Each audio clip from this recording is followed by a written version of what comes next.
from soft ground during the fall in the UK, so he wouldn't want too many of the showers that fell last night here in Lexington. And she's a very interesting filly. I think she beat a good horse called Just Beautiful last time in Deauville. That filly went on to win a deep running of the Scepter Stakes at Doncaster. And I think of all the three runners, although Empress Josephine boasts unequivocally the best form so far, Cloudy Dawn would be the one that interested me the most as a horse who could improve and may well have conditions to suit. Appreciate the time, Nick, and the insight, and hope you enjoyed your stay here at Keeneland. Always do. Thanks so much, Tom. I like hearing that about Cloudy Dawn. I'm just trusting William Haggis. William Haggis is a fantastic trainer, and it was on full display this morning on Champions Day. We could sit here and talk about this race for another 10 minutes, but we've got to move along. We'll do it later. We'll go on. We will. Yes, we will be here all day. Let's move on to my first key race, race number 3. This is a race taken off the turf course. You've got some scratches. The 2, the 5, the 9, the 13, and the 14 are out. Bon Bueno does get the opportunity here today, the main track only entrant. But in this race, I mean, admittedly, things changed quite a bit with its switching surfaces. But I've got the 10 on top. That is the number 10 horse, Copa Medaglia d'Oro, son of Medaglia d'Oro out of the nice mare AP Sonata, daughter of AP Indy. And we go back to this colt's debut race. He was second at odds of just over 8-1, going 7 furlongs on grass. He runs into Slipstream, who wins this race by 5 1/4. Slipstream would come out of this race and win the Grade 3 Futurity Stakes at Belmont Park most recently, and he's got the pedigree to handle both. He's by Medaglia d'Oro, topside, AP Indy on the dam side, so any bit of progression, especially on the stretch out, and you see him finishing up there in Mandy Pope's fuchsia and yellow silks, any bit of progression, I think he has him right there. So Tyler Gaffalione gets the opportunity here today. Give me Grand Sonata on top in that off-the-turf event. Also the one horse underneath, Heston, a dialed-in colt, who ran into a next out stakes winner at Laurel, ready to perform, and dialed in, should be fine on the main track and out of an Unbridled Song mare. So Heston for Godolphin and Brendan Walsh, and then the 3-horse Verbier, an Arrogate colt, went towards this horse because of the dam, because she was a 2-time turf winner, but Arrogate should be okay on the main track. He was a monster on the main track. He makes his debut. So 10-1-3 in that third event. I'm going to jump ahead to race number 6. This race 2 was originally carded for the turf. Will run on the main track, but a distance change, not a mile and a 16th. It's a mile for 2-year-olds. We have several scratches in there with the 2, 6, 7, and then some of the individuals on the also eligible. The 4 Curbstone is your 2-1 favorite for trainer Brendan Walsh. I actually want to start with this horse because this is the horse that we have the backtrack for now, or the replay for, so we'll go ahead and roll that last race at Belmont. This was the first time that they put the blinkers on him. It was his second start, and he completely woke up. So I think you can respect the favorite. Again, this race was on turf. He's raced solely on turf in his 2 starts. He'll have to prove that he can make the transition to the main track. He's out of an arch mare, but he's by Street Sense, so you would think that he could make that transition. And unfortunately, he just got a little late here. The wire did not come in time as we see Daunt get up for the victory, and the Cavalry Charge try to get him, but he still hung on for second. So with the fitness edge here, I think you have to respect Curbstone, but I had an opinion with the 10 Faith Runner. Again, I don't know what he's going to be made of on the dirt. His first race on the dirt was not good. His second race was much improved. I thought, especially considering the quality of the company that he faced. The winner Annapolis came back to win the Grade 2 Pilgrim. So maybe he's just a better horse, and he's following that the right trajectory. 2 other horses, just quickly to mention, the 8 Big Woo, I think could be upgraded now on the main track. He's by Street Sense. He's out of a stakes-winning dirt sprinter, and then also Travel Guide. He's by Taurus, but he's out of a mare who is very precocious, but she was better on the dirt. That's why I didn't pick this horse in the top 3 on the turf, but maybe one to consider now with the surface change. I'm going to go to race number 10 next, our nightcap. This one does stay on the grass. The 2 races on the grass, races 8 and 10. The QE2 Challenge Cup presented by Dixiana, and this the second level allowance race is race number 10. 5.5 furlongs the distance. There are a couple scratches here, far side of the 1A, the 9 Bold Figure, and the 14 and 15.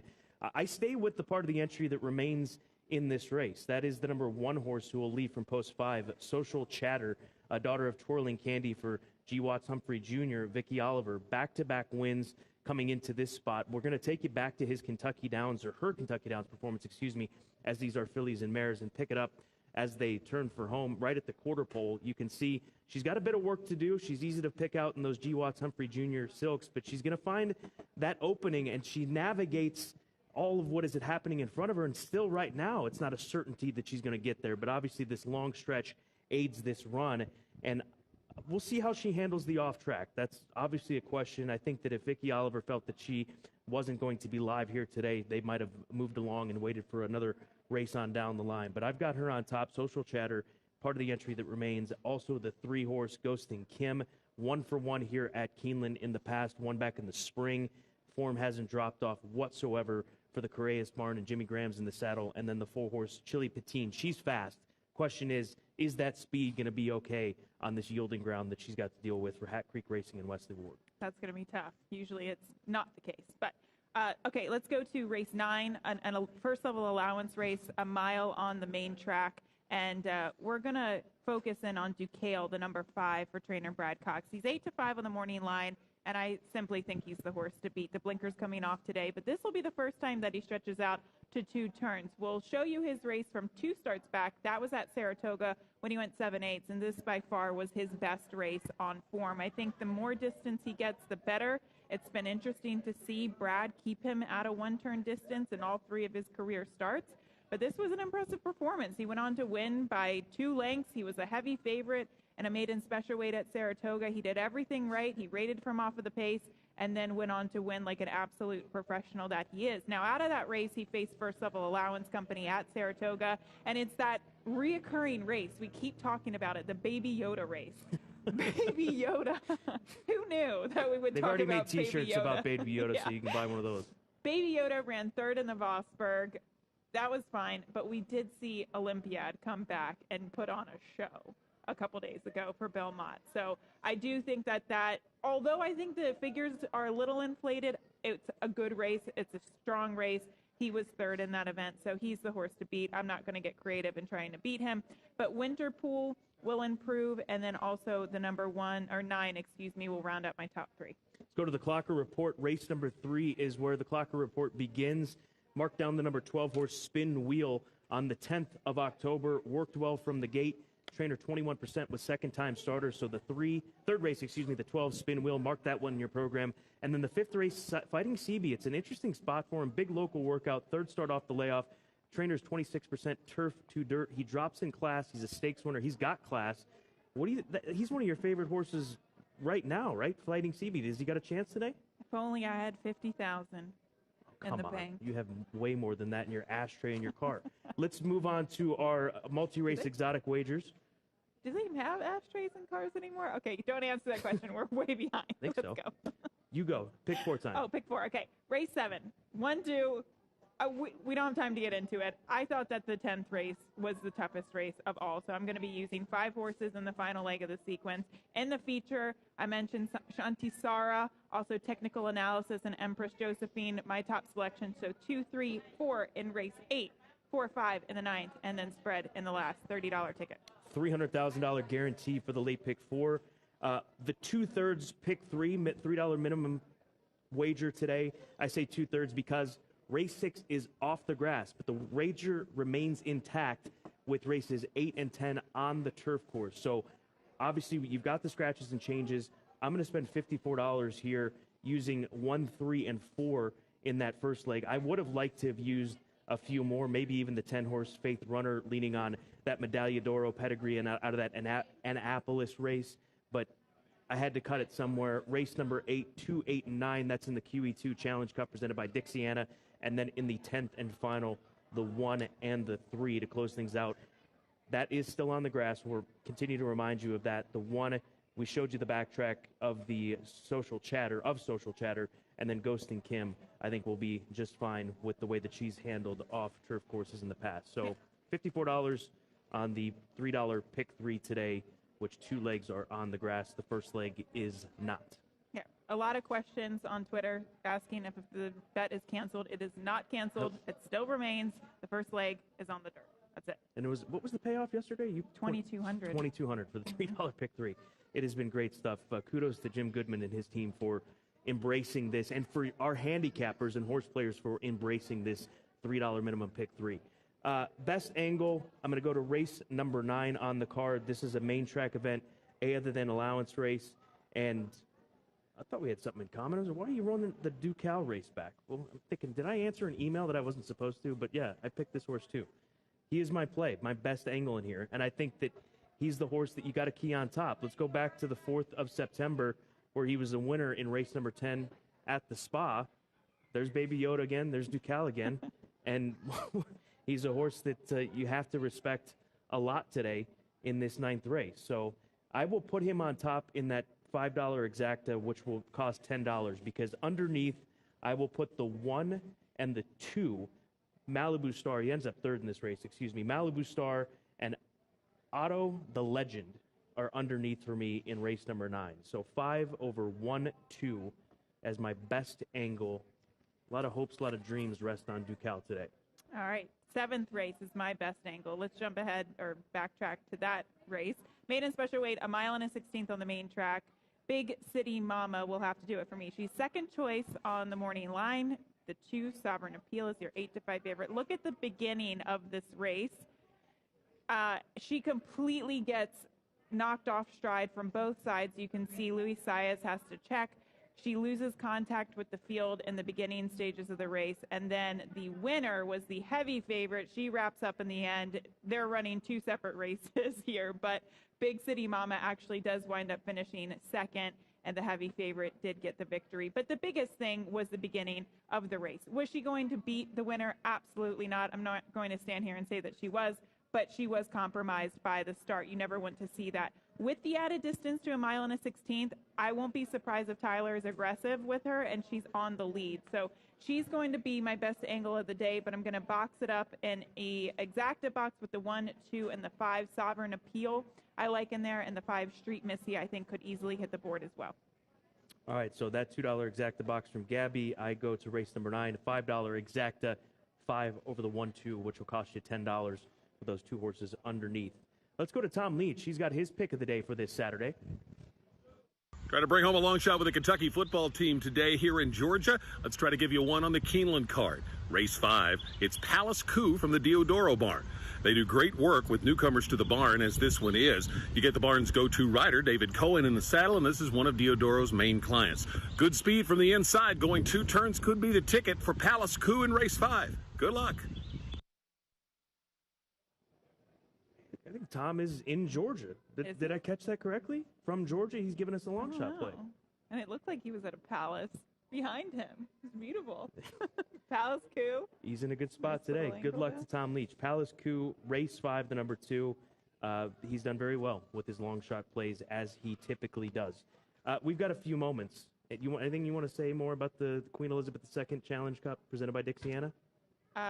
No, not really. I think we really hit all the major points in that race.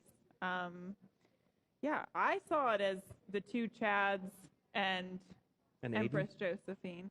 But it was interesting to hear what Nick Luck said, that he likes the Haggis horse, but Haggis deliberately sent her here to avoid the soft ground in Europe, and she probably gets soft ground today. Right, but yeah, and that probably not as soft, though, I will say that. It's a different sort of rating system that we have. So we'll see how it works out with Cloudy Dawn. It's an interesting day. It's a talking piece for William Haggis. Can he pick up his second Grade 1 Group 1 win with races named in honor of Queen Elizabeth II, having already won with Baid early this morning on Champions Day? Turf pick 3, once again, a reminder of that. The first leg is off the turf. The next 2 legs are on. So it's still in play today, $3 minimum wager. It's been well received. I think it will be again here today, especially with the advanced and the preemptive off-the-turf scenario, preserving the grass for those final 2 races, especially the Grade 1 QE2 Challenge Cup presented by Dixiana. Right move, well done to the racing team here. And Hills Open. Hills Open, I was just going to mention Grayson Jenkins playing live music from 12 to 4. Go out there.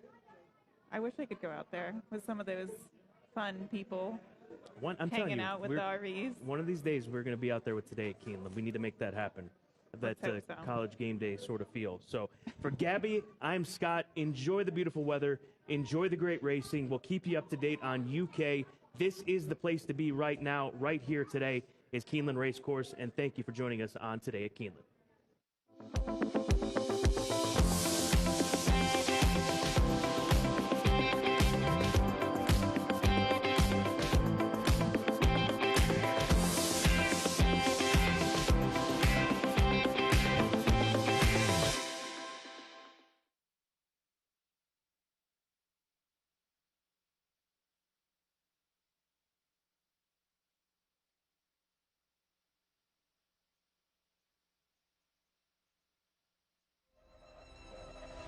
The November sale is a destination event for buyers and sellers around the world. The ambiance during the September sale was incredible. As we move into Keeneland November, I think people will find a new experience, a new atmosphere, new optimism. Anybody who participates, buying and selling, when they participate in Keeneland, they're reinvesting in the industry. That is the mission. It allows us to build for the future, and the future is bright. The future is bright at Keeneland November. Start your journey in a new Toyota. Where you end up is up to you. With 15 different all-wheel drive Toyotas to choose from, the possibilities are endless. Head to the trails in Avenza. Find a fishing hole with RAV4. Just have fun in a Tacoma. Hit the slopes in the family-size Sienna. Or get a grip on the road in the all-wheel drive Camry. All come with the traction you need for confident driving. Any road, any weather. Your adventure. Your Toyota. Toyota. Let's go places. Where in this wide world can man find nobility without pride, friendship without envy, or beauty without vanity? At Dixiana Farms, we stand by a simple principle. Better for the horse. We let them roam free like nature intended. And when ready, we unleash them on the track. It's in the post, has to lead by a length. It's in the post to win it. Dixiana Farms, where quality lives.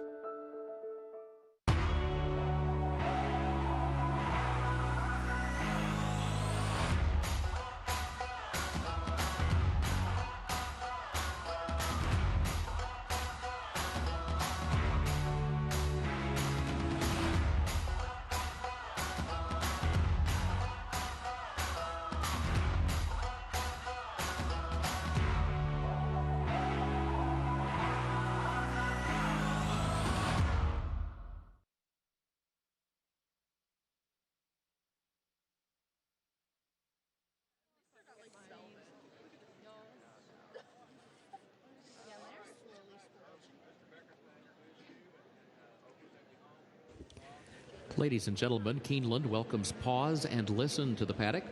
Pause and Listen is the all-female ensemble audition from within the University of Kentucky's Women's Choir. They sing pop a cappella music and are wonderful ambassadors for the university, performing on a regular basis in concerts both on and off campus and for various functions in the community. At this time, Pause and Listen will first present our state song.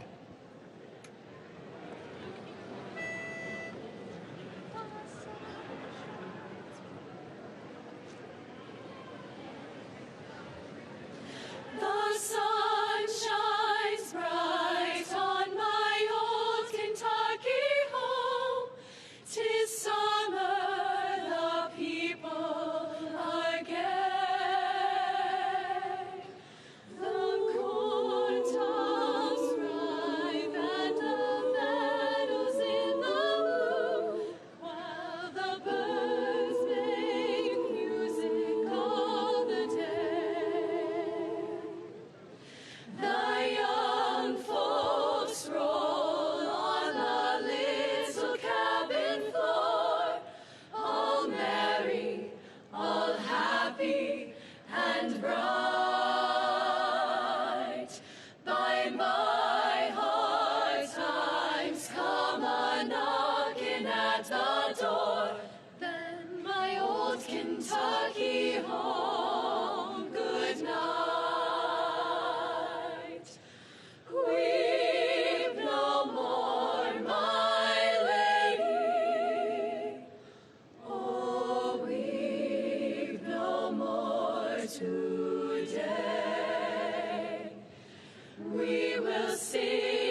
Ladies and gentlemen, please rise for our national anthem.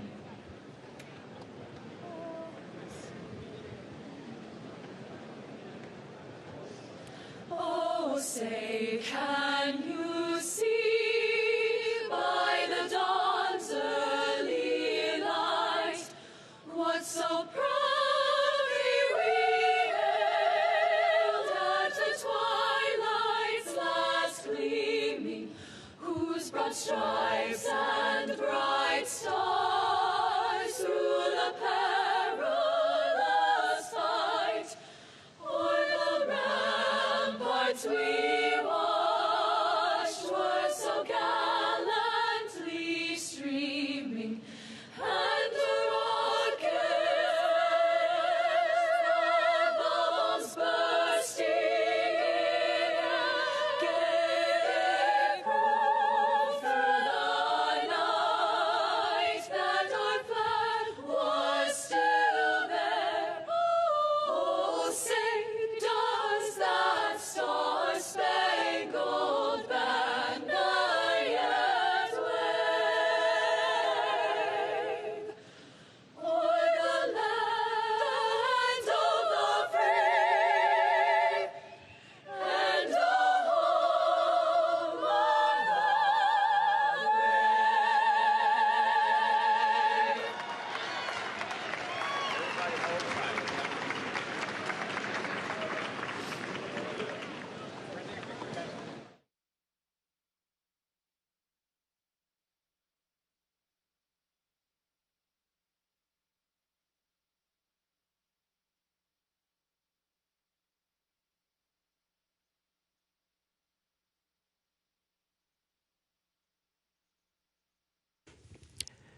Keeneland is proud to recognize Savannah Owens from dining as the employee of the day. Savannah, congratulations.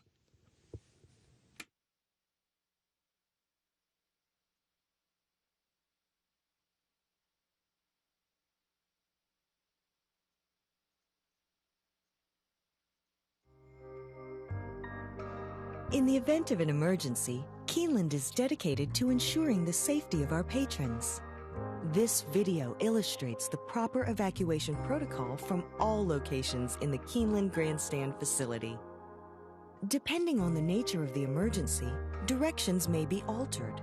Please remain calm and follow the direction of guest services and security personnel. Patrons should never use elevators during an evacuation. Patrons in the corporate boxes, Eclipse Room, and Phoenix Room should exit using the stairway located near Elevator A. Proceed down the stairs to the ground floor and veer right to exit through the lower club entrance. Patrons in the Lafayette Room, Keeneland Room, Lexington Room, and Kentucky Room should exit using the stairway located near Elevator B. Proceed down the stairs to the ground floor and exit through the paddock area using the East Gate. Patrons in the third floor main clubhouse and clubhouse paddock dining rooms should exit using the stairway located near Elevator A. Proceed down the stairs to the ground floor and veer right to exit through the lower club entrance. Patrons in the Bluegrass Room and third floor ITW area should exit using the stairway located near Elevator B. Proceed down the stairs to the ground floor and exit through the paddock area using the East Gate. Patrons in the Finish Line Room and Green Room should exit using the stairway leading to the North Terrace. Proceed down the stairs to the second level and through the doors outside. Proceed down the stairs to the ground level and exit through the North Gate. Patrons in the outside reserved grandstand seats and boxes should proceed down the nearest stairway to the ground level. Proceed under the grandstand towards the paddock area and exit via the nearest point of exit, the South Gate or the East Gate. Patrons in the second floor main clubhouse dining room and Life Members Room should exit using the stairway on the south side of the administrative offices. Proceed down the stairs to the ground floor and exit through the south gate. Patrons in the second floor clubhouse paddock dining room and clubhouse tavern should exit using the stairway located near elevator A. Proceed down the stairs to the ground floor and veer right to exit through the lower club entrance. Patrons in the mezzanine bar and second floor ITW area should exit using the stairway located near elevator B. Proceed down the stairs to the ground floor and exit through the paddock area using the east gate. Patrons in the sports bar and cantina should exit through the doors leading to the north terrace. Proceed down the stairs to the ground level and exit through the north gate. Patrons in the lower club, clubhouse lawn, club lobby, and director's room should proceed toward the clubhouse parking lot using the nearest point of exit. Patrons in the gift shop should proceed toward the south gate using the nearest point of exit. Patrons in the apron area should proceed under the grandstand towards the paddock area and exit via the nearest point of exit, the south gate or the east gate. Patrons in the equestrian room and first floor Brats and Brew should proceed towards the north terrace and exit through the north gate. Patrons in the paddock area and north terrace should proceed toward the nearest point of exit, the south gate, east gate, or north gate. After evacuating the facility, please remain calm and follow the direction of guest services and security personnel in the safest route to return to your vehicle. Thank you for your attention and cooperation.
shows early speed. Miss Commish up close to the inside. There goes Miss Commish.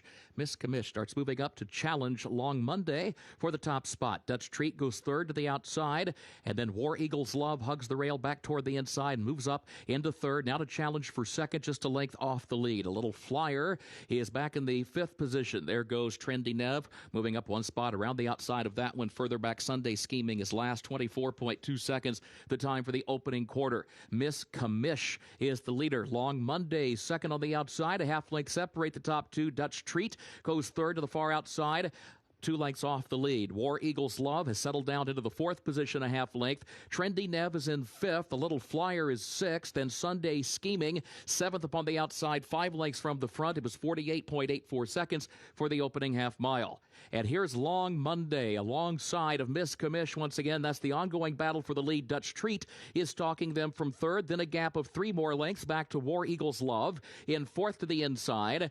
And then Sunday Scheming, who is up toward the outside now, challenging for that fourth position. A Little Flyer back toward the rail in fifth around the far turn, and Trendy Nev is still far back. It is Long Monday who's got the lead. Dutch Treat second. A Little Flyer past the quarter pole is third. A Little Flyer swings out wide from third to second. Coming after Long Monday, Miss Commish has lost 3 positions and backs up into fourth, and A Little Flyer has just rolled on off the turn to the lead. A Little Flyer opening up in the blink of an eye by 6 lengths back to Dutch Treat. Miss Commish tries to rally back up the inside into third, and Long Monday drops back in the stretch at the wire. A Little Flyer, Thiago Canuto to win it convincingly. Miss Commish was a long way back in second, followed by Dutch Treat across the line in third.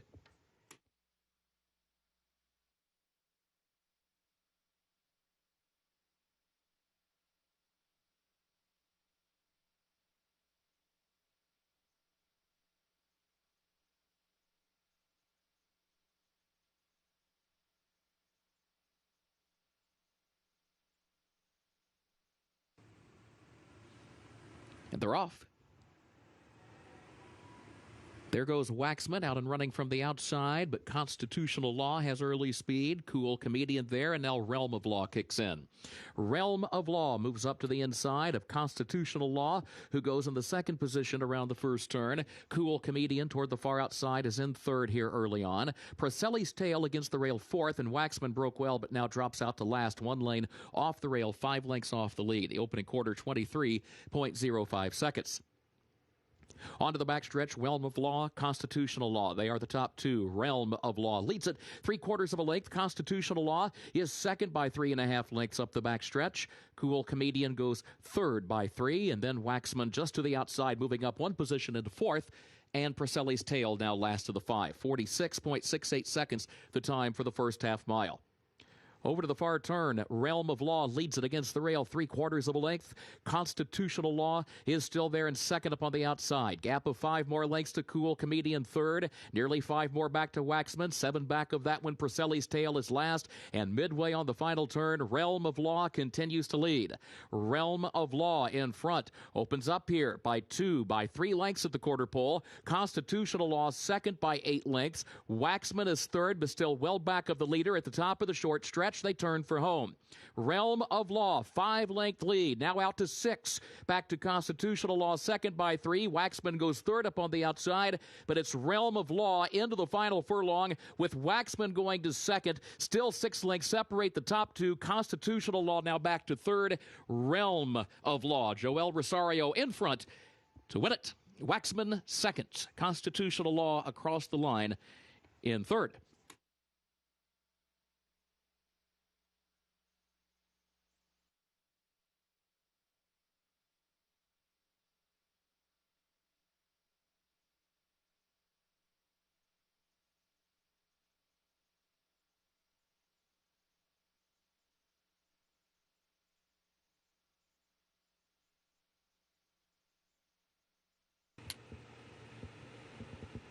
And they're off.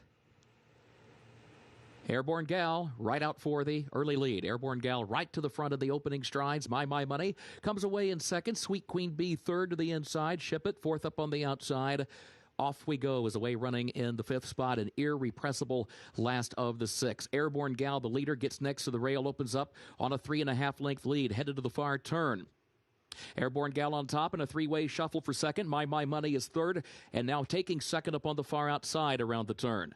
It's followed by Sweet Queen Bee. Off we go between horses. Ship It has dropped out near the back of the pack next to last around the turn. Irrepressible is the trailer. 22.2 seconds was the time for the opening quarter. Airborne Gal has a 4-length lead around the far turn. Still a three-way battle for the second spot. My Money far outside. Sweet Queen Bee to the inside. And then off we go with Ship It trying to join them. Swinging wide from fifth. Still 7 lengths from the lead of Airborne Gal. So Airborne Gal comes to the 8th pole with Ship It trying to run her down from the outside, and My Money third. Off we go as in fourth. At the 16th pole, Airborne Gal still a 6-length lead. Back to Ship It in second. It is Airborne Gal and Gerardo Corrales moving on for the wire. Ship It will be second. Airborne Gal wins it. Ship It across the line in second. Off we go with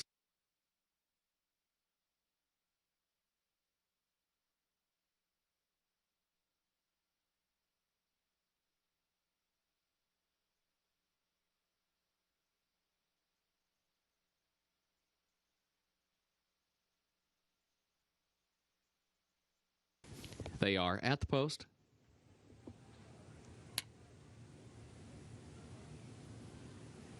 And they're off. Mamba on 3 comes out for the lead. Into the Sunrise. Kicks in down to the inside. Into the Sunrise. Now moves up and takes the advantage. Mamba on 3 goes second. Barrister Tom third between that pair. Bodenheimer is fourth and scooting up the rail now to challenge for third. City Drifter is fifth up on the outside. Bob's Edge is sixth between horses. Then a gap of 4 more lengths back to Ricochet, who is last as the field heads for the far turn. Into the Sunrise leads it by 3/4 of a length. Mamba on 3 is second on the outside. 22.25 seconds for the opening quarter. Bodenheimer against the rail in third. City Drifter is a wide fourth around the far turn. Barrister Tom fifth between horses, now taking fourth, but still 6 lengths from the front. Into the Sunrise, a narrow lead off the far turn. Mamba on 3 comes after. Into the Sunrise again on the outside. City Drifter is third, still 3 lengths off the front pair, but trying to catch up as they move to the final furlong. Bob's Edge running late down the center of the course. City Drifter, Bob's Edge. City Drifter, Bob's Edge. City Drifter, Bob's Edge. Bob's Edge moving on the outside for Adam Busquitsa to win it. Bob's Edge home on top. City Drifter was home second. Multiple horse photo to separate third and fourth.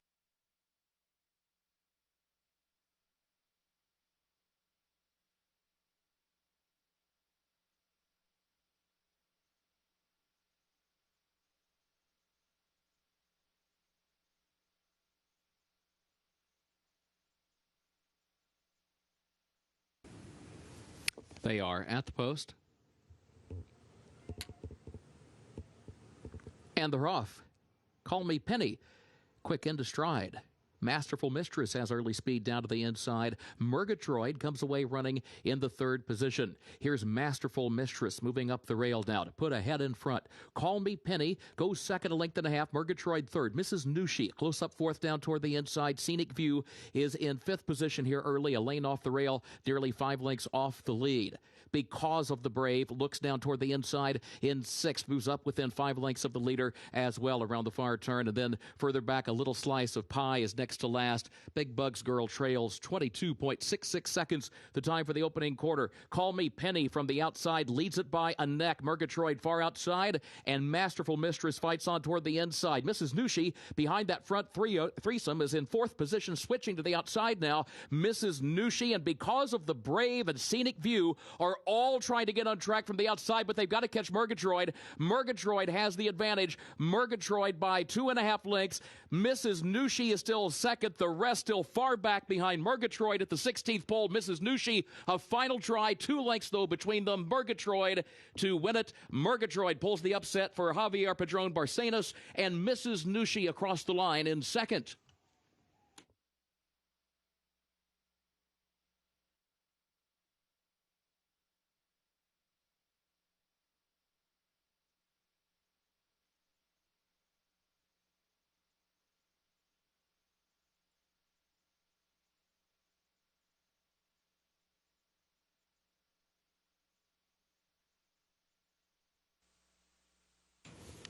They are at the post. And they're off. There goes Winter Sunset from the inside. Here comes Sweet Melania from in between horses, and also Breeze Rider.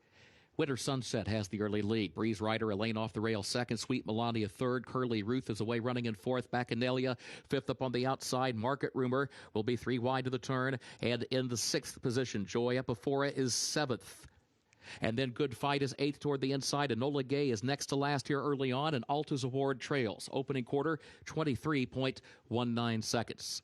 Winter Sunset, the leader. Winter Sunset onto the backstretch, leads it by 2.5 lengths. Breeze Rider second, 1.5 lengths to Sweet Melania, who's third by 3/4 length. Curly Ruth is fourth against the rail, then a gap of nearly 3 more lengths back to Bacchanalia, who travels along in the fifth position. Midpoint of the backstretch. Opening half mile went in 46.92 seconds. Joy Epifora is still running 9 lengths off the lead at this point. Market Rumor to her outside. Further back, Good Fight. Enola Gay next to last. Alta's Award trails. Into the far turn they go. Winter Sunset with Breeze Rider now trying to draw alongside, and Sweet Melania to the extreme outside. 3 lanes off the rail in third. 2 lengths off the lead, but trying to move up around the far turn. Curly Ruth is down toward the inside fourth, but she's 5 lengths from the lead. 1/4 mile to go. Winter Sunset is the leader by a length. Breeze Rider second, 1/2 length. Sweet Melania third, and still trying to get untracked up on the outside. Market Rumor has gone to fourth. Joy Epifora fifth. Curly Ruth is there in sixth. Sweet Melania right alongside Breeze Rider. Market Rumor on the far outside is still back in third. Here's Breeze Rider fighting back to the inside. Sweet Melania right there. Curly Ruth goes to third. Sweet Melania, Breeze Rider, Curly Ruth trying to get there. Curly Ruth coming after the top two. Curly Ruth and Adam Beschitza up in time to win it by 3/4 length. Close for second, either Breeze Rider or...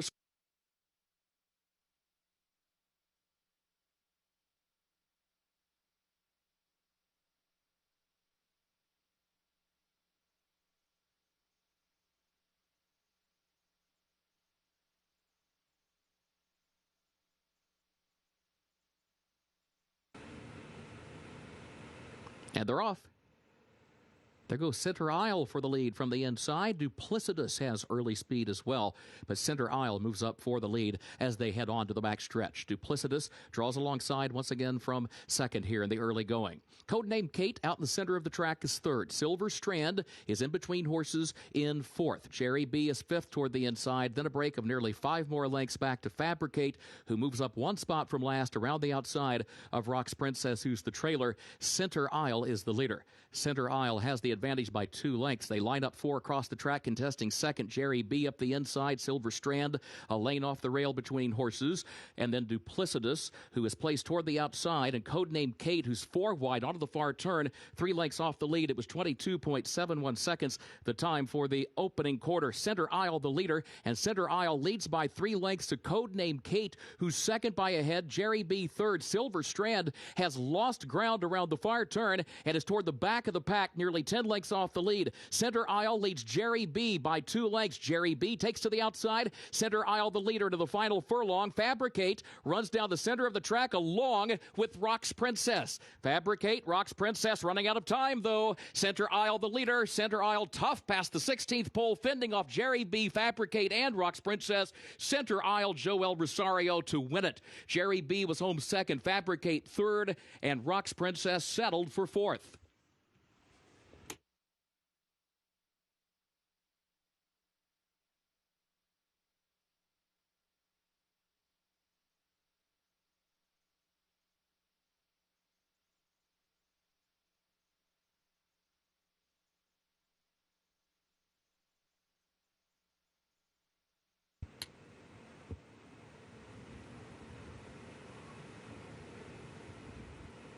And they're off in the Buffalo Trace Franklin County Stakes.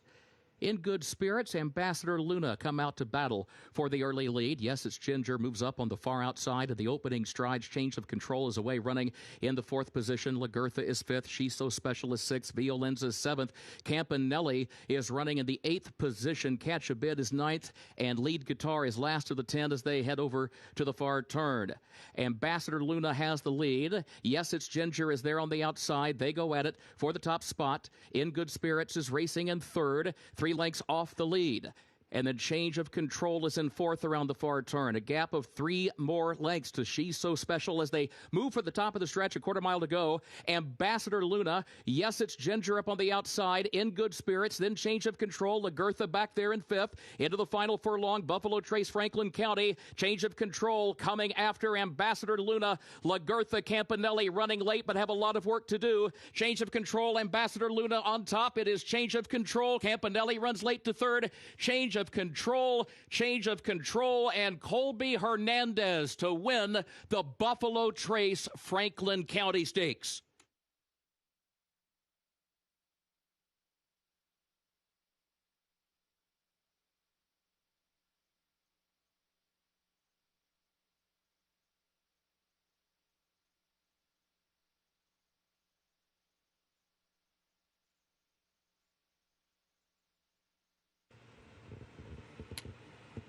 And they're off. Ocean Size comes out for the lead. Golden Sights is there in the opening strides up on the far outside as the field heads up onto the main track up the backstretch now. Enchanted Trail going to come out of a crowd. Enchanted Trail to the lead. Golden Sights to second. Ocean Size is now third. Malibu Kindle pressing the issue, moving up fourth to third. And now to challenge for the top spot as well. Fast and Flirty going to back away from that pace. In the meantime, Cupid Strike moves up in fifth. Take a Stand between horses sixth. Fast and Flirty picks up the chase again, but now from seventh. Red Hot Mama going to be 4 wide to the far turn in 8th. La Bombonera is in 9th. And Champagne Sister, last of the 10, 22.59 seconds for the opening quarter. Golden Sights the leader. Golden Sights a length and a half to the good. Take a Stand goes second. Fast and Flirty has moved back through a crowd, back up into third, but still 4 lengths off the lead. And Red Hot Mama fourth on her outside, followed by La Bombonera looking for room between horses. Now moving through a crowd into third, but 6 lengths from the front. Golden Sights still the one to catch. They turn for home. Take a Stand a length and a half way in second position. La Bombonera looks toward the insides now, moving up the rail from third, but still Golden Sights is the leader. Take a Stand to the outside. La Bombonera to the inside. Fast and Flirty back there in fourth. Cupid Strike is fifth. Golden Sights maintaining the advantage well into the final furlong. Golden Sights drawing clear. The battle will be for second. Golden Sights in front for Chris Landeros. Fast and Flirty runs towards second from Take a Stand, but at the line, it is Golden Sights in front. Fast and Flirty second. Take a Stand across the wire in third. La Bombonera in fourth, and Cupid Strike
Ladies and gentlemen, good afternoon. Welcome to Keeneland Racecourse, where the main track is listed good. The turf is listed yielding. Main track is good. The turf listed yielding. The rail set at 0 feet. Time now for a look at the program changes. Double pick 3 and early pick 5 wagering to kick off in race number 1. No changes in that first race. Second race is where the early pick 4 begins. Scratch number 1, Sherwood Avenue. Scratch number 1, Sherwood Avenue. Jockey change on number 12, Shadyfied, Rafael Bejarano. Number 12, Shadyfied, jockey Rafael Bejarano. The third race comes off the turf. It will go 1 mile and a 16th on the main track. Third race off the turf. It will go 1 mile and a 16th on the main track. Scratch the 2, Verstappen. Scratch the 5, North Street. Also scratch number 9, Officer Nick. Scratch 13, Pray for Peace. And scratch 14, Good Soldier. Again, race 3 off the turf, 1 mile and a 16th main track. Scratch the 2, Verstappen. Scratch the 5, North Street. Also scratch the 9, Officer Nick. Scratch 13, Pray for Peace. And scratch 14, Good Soldier. Please note, number 15, Bon Bueno, draws into the race. Contrary to the program, the jockey, Brian Hernandez Jr. Brian Hernandez Jr., the jockey for number 15, Bon Bueno. Fourth race, scratch number 6, Yogurt. Scratch number 6, Yogurt. Race 5 is where the pick 6 begins, a carryover of $51,297. In race 5, scratch number 9, He's No Lemon. Scratch number 9, He's No Lemon. Race 6 is the start of the late pick 5. It is also where the Keeneland Turf pick 3 gets underway, made up of races 6, 8, and 10. That sixth event comes off the turf, and it will go 1 mile and a 16th on the main track. Race 6 comes off the turf, goes 1 mile and a 16th on the main track. The Keeneland Turf Pick 3 wager remains intact. The first leg, race 6, on the main track, and then races 8 and 10 remain on the turf. In that sixth race, scratch number 2, Mom's Moon. Scratch the 6, Bickle. Scratch the 7, Corriente de Oro. Also scratch 13, Heir to Greatness, 14, Mazuma, and 15, Cabana Time. Again, in the sixth race, which goes 1 mile and a 16th on the main track, scratch the 2, Mom's Moon, scratch the 6, Bickle, scratch the 7, Corriente de Oro, scratch 13, Heir to Greatness, 14, Mazuma, and 15, Cabana Time. And again, the Keeneland Turf Pick 3 wager remains intact. First leg on the main track, and the final 2 legs will be contested on the turf. Seventh race. No changes in race 7. Just a reminder, that's where the $300,000 guaranteed pick 4 gets underway. Featured 8th race. 38th running of the Queen Elizabeth II Challenge Cup presented by Dixiana, Grade 1. No changes in that 8th event. Keep in mind the turf is currently listed yielding. In the 9th event, scratch the 7, East Side Cool. That's the 9th race, scratch number 7, East Side Cool. The 10th and final race. Scratch part of entry 1A, Farsighted. Also scratch the 9, Bold Figure. Scratch the 14, Big Band Louisiane. And scratch the 15, Song River. That's the 10th and final race. Scratch part of entry 1A, Farsighted. Also scratch the 9, Bold Figure. Scratch 14, Big Band Louisiane. And scratch 15, Song River. Please note, number 13, Reagan's Edge, draws into the race. There is a jockey change for the 11, recoded. That'll be Gerardo Corrales. Number 11, recoded. Gerardo Corrales will be the jockey. Race 10 remains on the turf. So races 8 and 10 remain on the turf, which is currently listed yielding. With that said, it's time now to check in with Scott Hazelton and Gabby Gaudette. Pleasant Saturday to you, Kurt Becker, and for those of you fortunate enough to join us here at Keeneland Racecourse, it is a gorgeous afternoon. We've got a lot to keep track of as far as racing. We've got the UK game later on this afternoon, which Gabby will be giving you play-by-play analysis of that as it goes on over the course of the intercom. We kid, but we will do our best to keep you informed.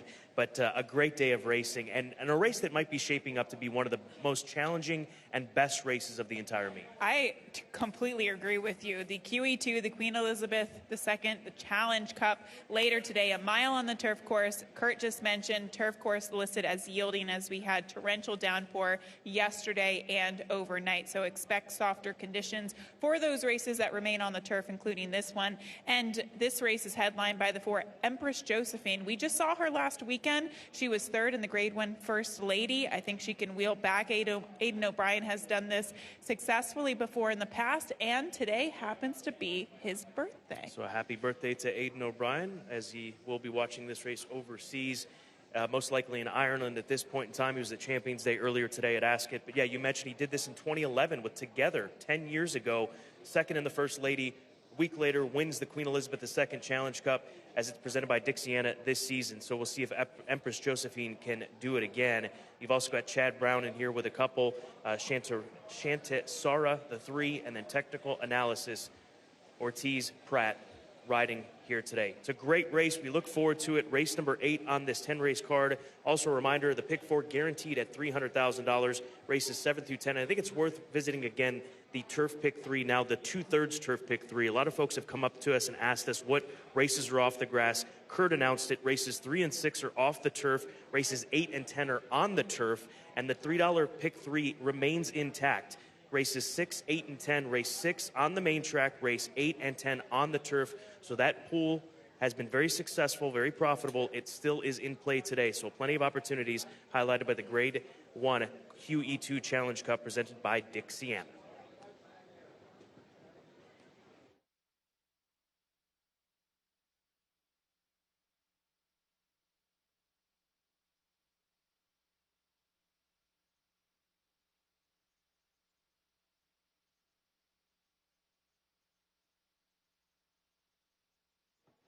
Just 17 minutes away from the opener. We'll start the card on the good listed main track.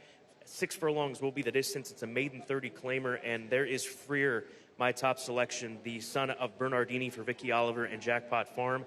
Blinkers being added, moves over to the dirt for just the 2nd time in his career. To me, it's all about the level. They found that maiden 30 would be useful. Last time out, he finished 3rd. 2nd time that he finished in the money. And this Bernardini pedigree sprinting out of an Unbridled Song mare should be fine. And Rafael Bejarano has had a nice week here at Keeneland Racecourse. He has. He's had a very nice week. And Vicky Oliver sends this horse out. Blinkers on, as you mentioned. I think he should be able to be forwardly placed. It is a little bit of a question mark whether or not he will handle the main track conditions. But the only time that he ran on the main track was at Ellis Park, and that was against Maiden Special Weight Company. So the drop alone, I think, must be respected right now. 5-2, I use him in 2nd. I use your top selection in 2nd, and there's a lot of interchanging here. I think that either one of these horses can win. Devil's Tower for Amos, Vested Interest Racing. They claimed him for 30, hasn't been seen in 8 months, gets Lasix for the first time, so they've been patient with him or been forced to be patient with him, but at least he's not taking a massive drop down in class off of a $30,000 claim. I actually talked to Joel Politti, one of the owners for this horse, just a few moments ago, and they said that he had a little bit of an issue that they found after they claimed him, so they did surgery, they gave him some time, they brought him back to the races, and he has been training really, really well in the morning for this return. And what I think is interesting, Scott, when you claim a horse for 30 and they wind up with a significant layoff, you can bring them back for 30 and protect them and opt for the waiver claiming rule. So he is not eligible to be claimed. It protects this horse after giving him all that time. It's a good angle, and it's something well done in smoking that out. All right, let's go to the number 2 horse, Commodore Perry for Ben Colebrook. First time in for a tag, one of the most useful angles that you can play in thoroughbred racing. First time for a tag? Commodore Perry? Am I looking at the wrong No, ones? you're right. Yes. No, it is. It is. I was just confirming what you said. Yes. I'm sorry. Commodore Perry, yes, dropping in for that tag. He is coming off the layoff, and he doesn't show much speed, Scott. If you look at his long-distance races, though, he didn't show speed then, and now he's coming back at a sprint distance. He might be lengths off the pace early. And I can't say that that has been a successful running style on the main track so far this meet. 15 minutes away from the start of a big card here at Keeneland. Good and yielding. There's a look at the one-horse Scat Shack off the claim for Don Campbell, taken for 20. They had blinkers. He's going to have to be speedy from the inside on the cutback and distance. Don't forget, this first race does start the early pick 5, 50-cent minimum play.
Horses are on the track for Keeneland's first race. Waiver maiden claiming race. The price $30,000. 3-year-olds and up.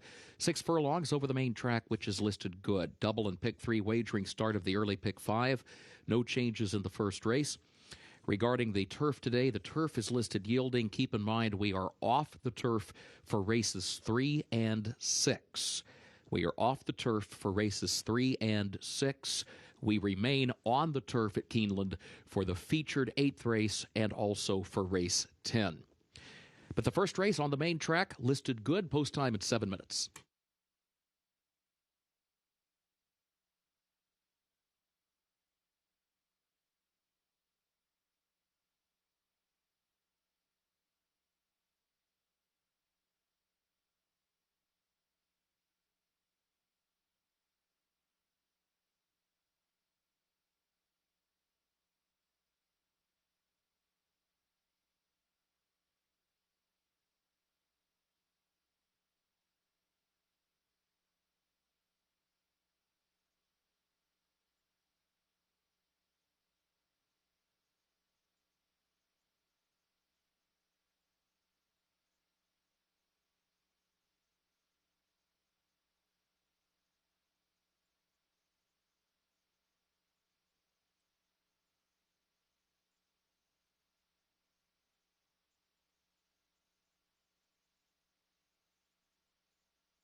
Over here, front side for race number 1, 6 minutes to post. We're going to focus on the outer third of this field, starting with the number 5 horse, Lofty Adjudicator for Anna Navarrete, a son of Stay Thirsty. He's a 4-year-old making his debut, so starting a bit late, but he's a nice-looking horse. There's nothing wrong with the way that he was acting. He was on his toes. He was bouncing before he started off into this jog for his warm-up. So based on looks, 31-1, if you're willing to take a shot with a big price, maybe Lofty Adjudicator can bring an upset here today in race number 1. Freer, the number 6 horse, at 7-2. He's had plenty of opportunities, as we talked about. Son of Bernardini, there he is in the gold silks of Jackpot Farm as he works away from us with his warm-up. Looked fine out there on the outside, finding a group to his liking, I'm sure, today. There's a good shot of him. Lovely-looking son of Bernardini, Keeneland September sales graduate. And then 5-2 on Jovial, the first-time starter for Tom Drury Jr. He's good with first-time starters. This is a run-happy colt that makes his debut here today. Not a bad-looking 3-year-old either. He comes in with a solid series of workouts for the level, at least. There he is in full flight as he warms up for his start 1 of his career. 5 minutes away from the opener, where the 3-horse Devil's Tower is the clear 9-5 favorite. Don't forget, race 1 starts the early pick 5.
Please note that number 3, Devil's Tower, does wear the blinkers on a regular basis. They will be applied at the gate. Blinkers will be put on the 3, Devil's Tower, at the gate. Regular equipment.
Horses have reached the starting gate for Keeneland's first race, start of the early Pick 5. A reminder, Pick 5 players that race 3 will come off the turf and be contested on the main track. Early Pick 5 players, a reminder, race 3 off the turf and will be contested on the main track, which is listed good. Blinkers have been applied now to number 3, Devil's Tower. Number 3 now wearing the blinkers as usual. Horses about to move into line for race 1.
They are at the post.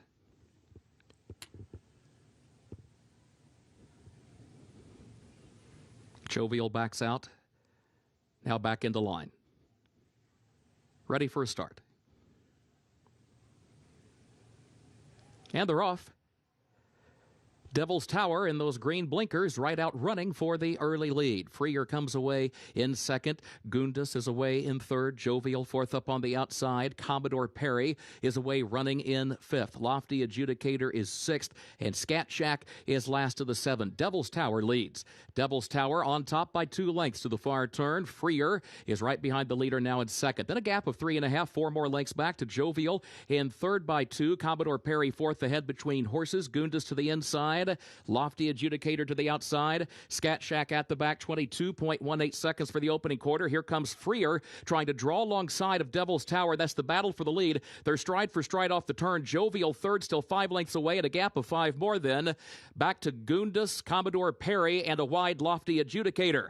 It is Devil's Tower, the leader. Devil's Tower at the 8th pole. Opens back up here by 1.5 by 2 lengths. Freer still trying, but has lost some ground in the stretch. Jovial third. Lofty Adjudicator fourth. Devil's Tower kicking on for the finish. A 16th to go. Devil's Tower on top for James Graham.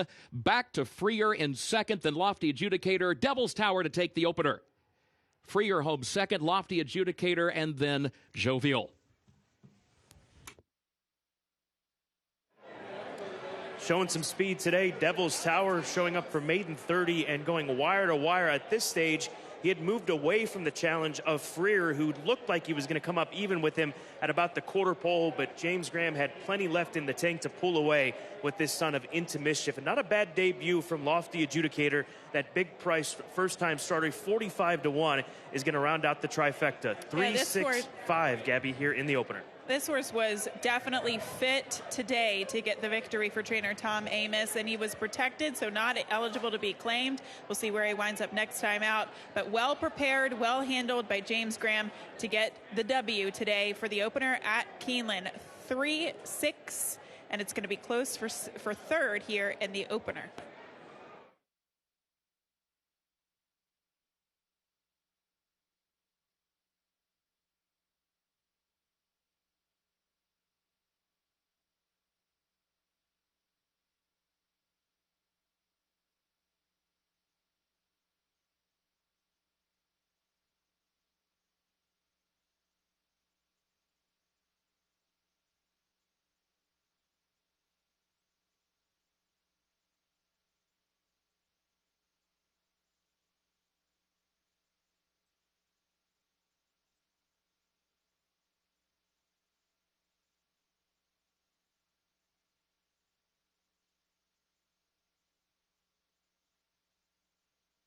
Unofficial results of Keeneland's first race. 3 Devil's Tower finished first.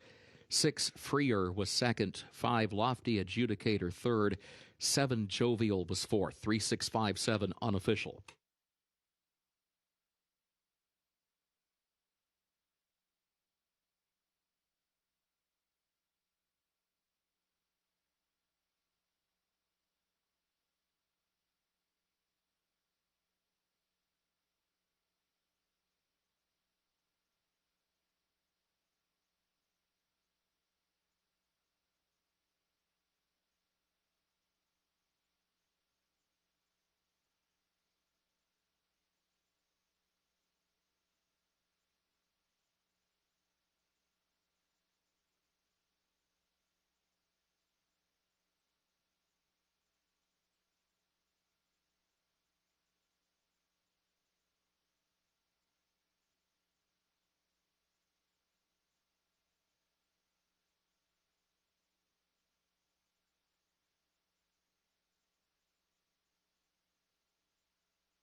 In the winner's circle for Keeneland's first, number 3 Devil's Tower, owned by the Vested Interest Racing of Joel Politti, Maggie Moss, Greg Tramonton, S. Bradford Reeves, Emil Cerullo, and others. Trainer is Tom Amos, the jockey James Graham.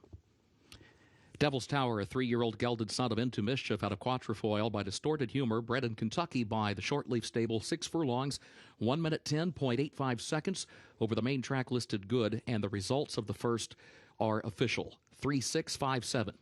Official results. Keeneland's first race.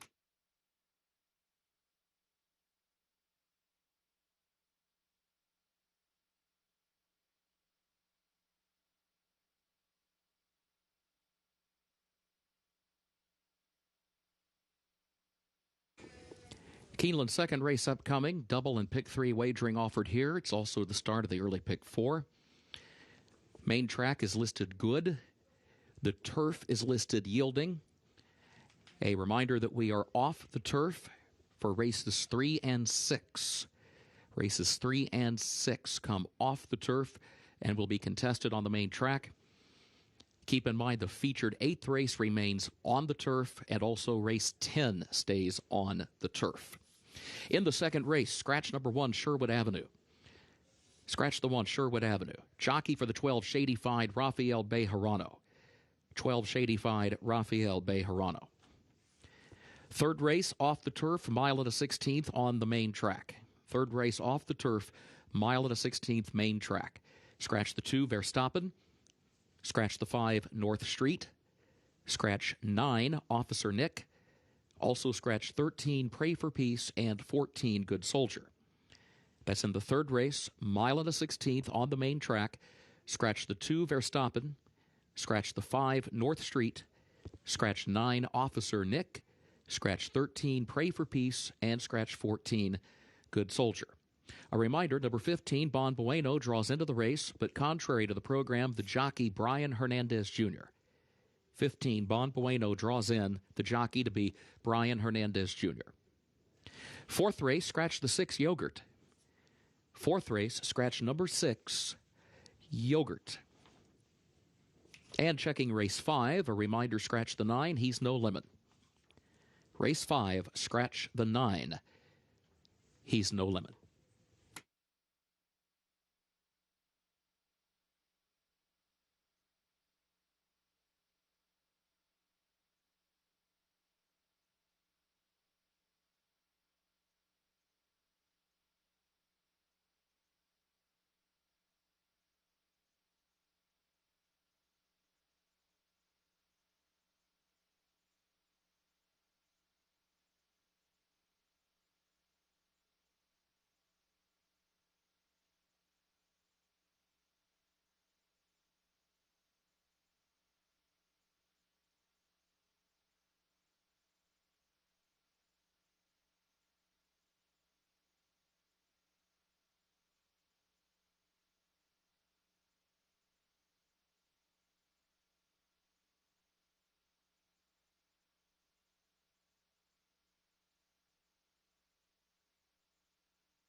Race number 2, maiden 2-year-olds, they'll be sprinting 6 furlongs on the now fast main track as we upgrade yet again.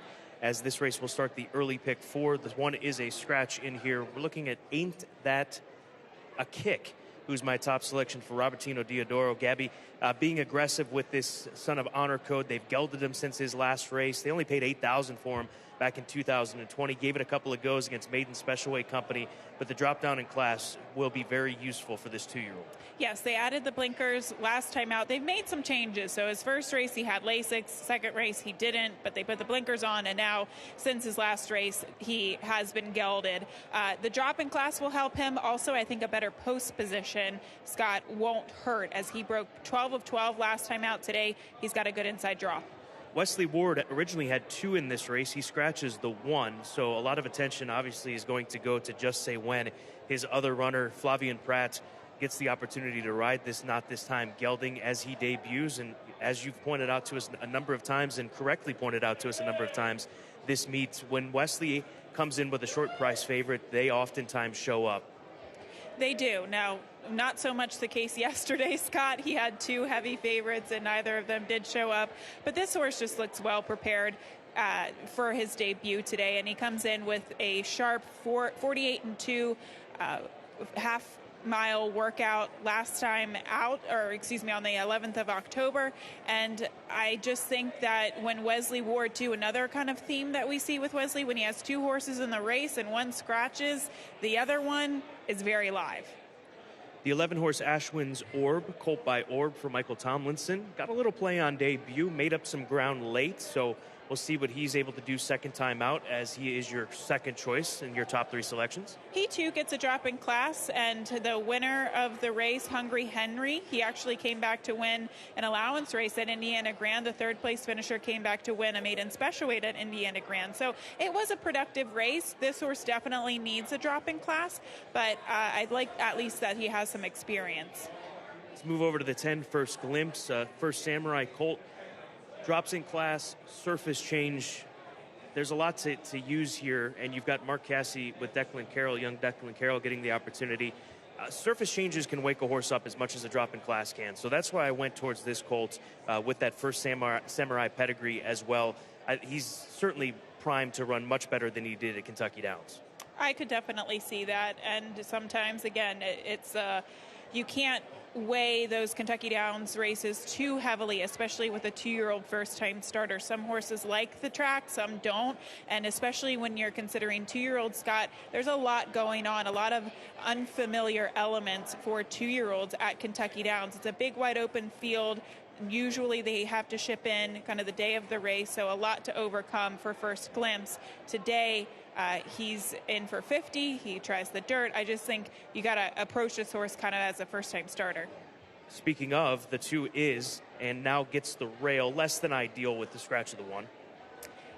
But does debut, and Golden Sense, I feel like, has had a pretty good week with his horses so far. It kind of works on the slower side, which I'm not crazy about, but I thought it was interesting that he attracts the likes of Tyler Gaffleone, who really has had a sensational meet. It's race number 2, 2-year-old maidens in for 50. Once again, track now listed as fast. Turf still listed as yielding. This second race does start the early pick 4.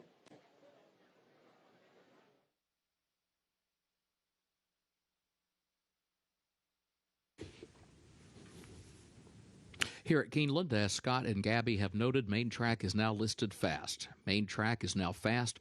Turf listed yielding, getting ready for race 2, 15 minutes to post.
Horses are on the track for Keeneland's second race, a maiden claiming event for 2-year-olds with a $50,000 claiming price, 6 furlongs over the main track, which is now listed fast. Scratch the 1, Sherwood Avenue. Number 1, Sherwood Avenue scratched. Jockey for the 12, Shady-fied, Rafael Bejarano. Rafael Bejarano rides the 12. Double and pick 3 wagering, start of the early pick 4, and it is an all-main track. Early pick 4, keep in mind that third race off the turf, a mile and a 16th on the main track. Main track fast, post time is 6 minutes.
Race number 2, 6 minutes to post, as these horses are in the midst of their warm-up, 2-year-olds, and just pushing the past performances aside and looking at these horses come out. These are the 3 that caught my eye. Flagstone, the number 4 horse, colt by Neolithic, big-bodied 2-year-old for Donnie K. Von Hemel, was not impactful whatsoever on debut, but you read the comment line, hopped, hesitated at the start, blew the start, gave up 14 lengths on the field.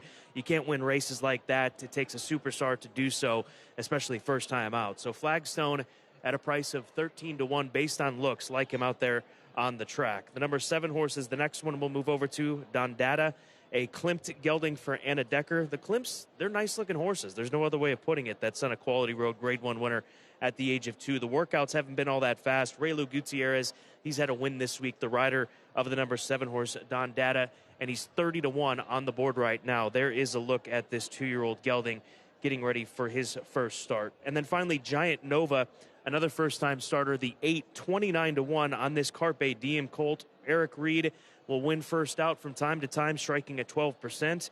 Again, workouts, nothing to look at, but he's a solid-looking 2-year-old ready for his debut. So just based on looks, those are the 4 that I gravitated towards on the front side, the 4, 7, and 8. We're 4 minutes away from the second event. Maiden 50 claimers, 2-year-olds getting set to start the early pick 4.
Horses have reached the starting gate for Keeneland's second race. Start of an all-main track, early pick 4.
They are at the post.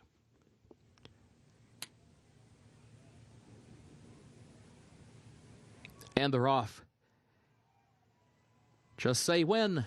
Just Say When goes right out for the lead. Golden Luna is away running quickly down toward the inside. These two hook up to battle for the early lead. Ain't That a Kick comes away running third. Grand Again is fourth to the outside of that one. Ashwin's Orb, center of the track, is in fifth.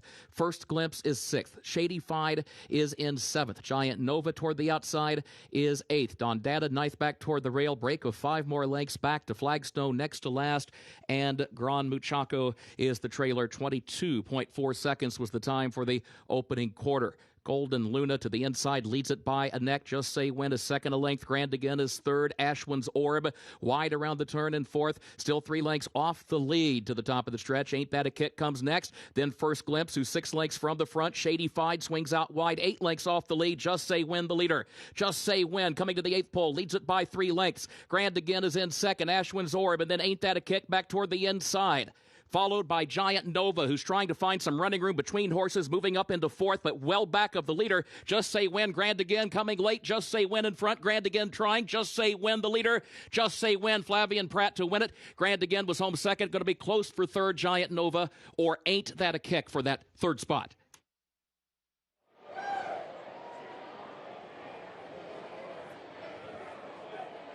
Just Say When for owner Mark Breen, trainer Wesley Ward, and this time Flavian Pratt. As they spin for home, he has the advantage, and it's game over at this point in time. Here's Wesley with another 2-year-old winner at Keeneland.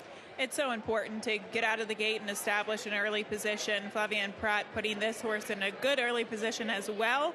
Just Say When, well prepared in debut for trainer Wesley Ward. And I also thought that the 5, Grand Again, really gave this horse a run for his money coming down the stretch. Another well-prepared first-time starter for trainer Kenny McPeak. It's going to be 6-5, close for third, but I believe the 8 got third, Giant Nova, here for race 2.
Unofficial results of Keeneland's second race. 6 Just Say When was first.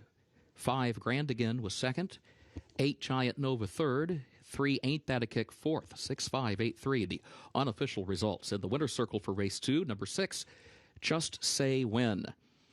Owned by Mark Breen, trained by Wesley Ward, Flavian Pratt, the jockey.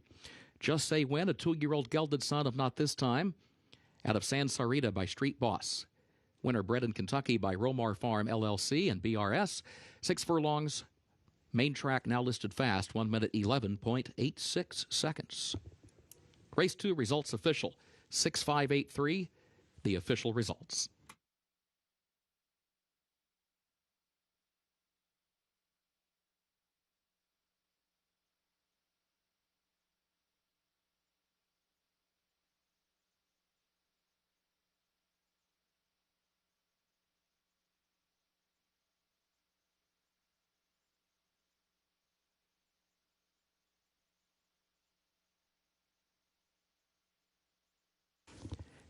Keeneland's third race upcoming. A reminder, race 3 comes off the turf.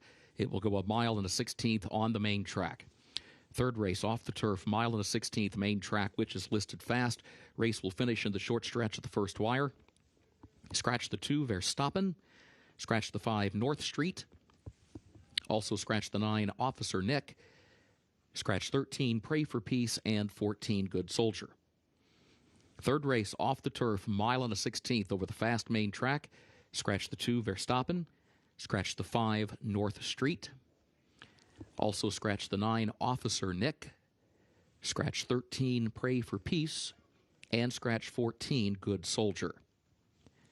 Number 15, Bon Bueno, draws into the race, but contrary to the program, the jockey, Brian Hernandez Jr. 15, Bon Bueno, draws into the race, but the jockey will be Brian Hernandez Jr. Looking ahead to the fourth race, scratch the 6, Yogurt. That's the fourth race. Scratch number 6, Yogurt.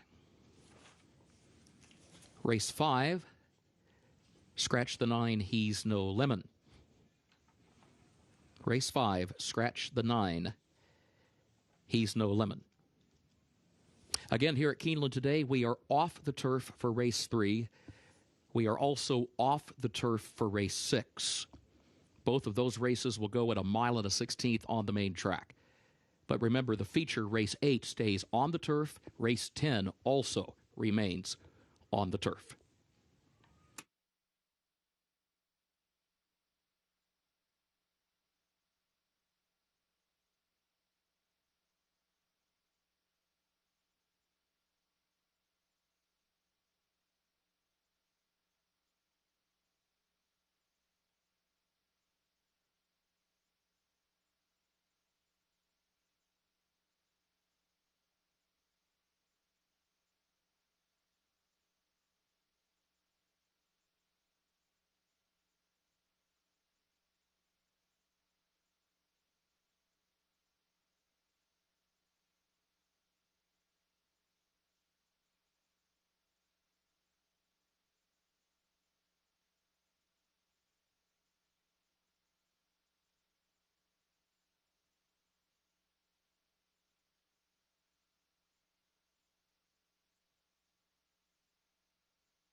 Race number 3, the first of 2 races off the turf course. Races 3 and 6 off. Races 8 and 10 remain on the turf course, which is listed as yielding. So a couple of scratches in here. The 2, the 5, 9, 13, 14 out. The 15 draws in as a main track only entrant. So that colt gets his wish, along with the Connections Calumet Farm and Calumet, or Joe Sharp, I should say.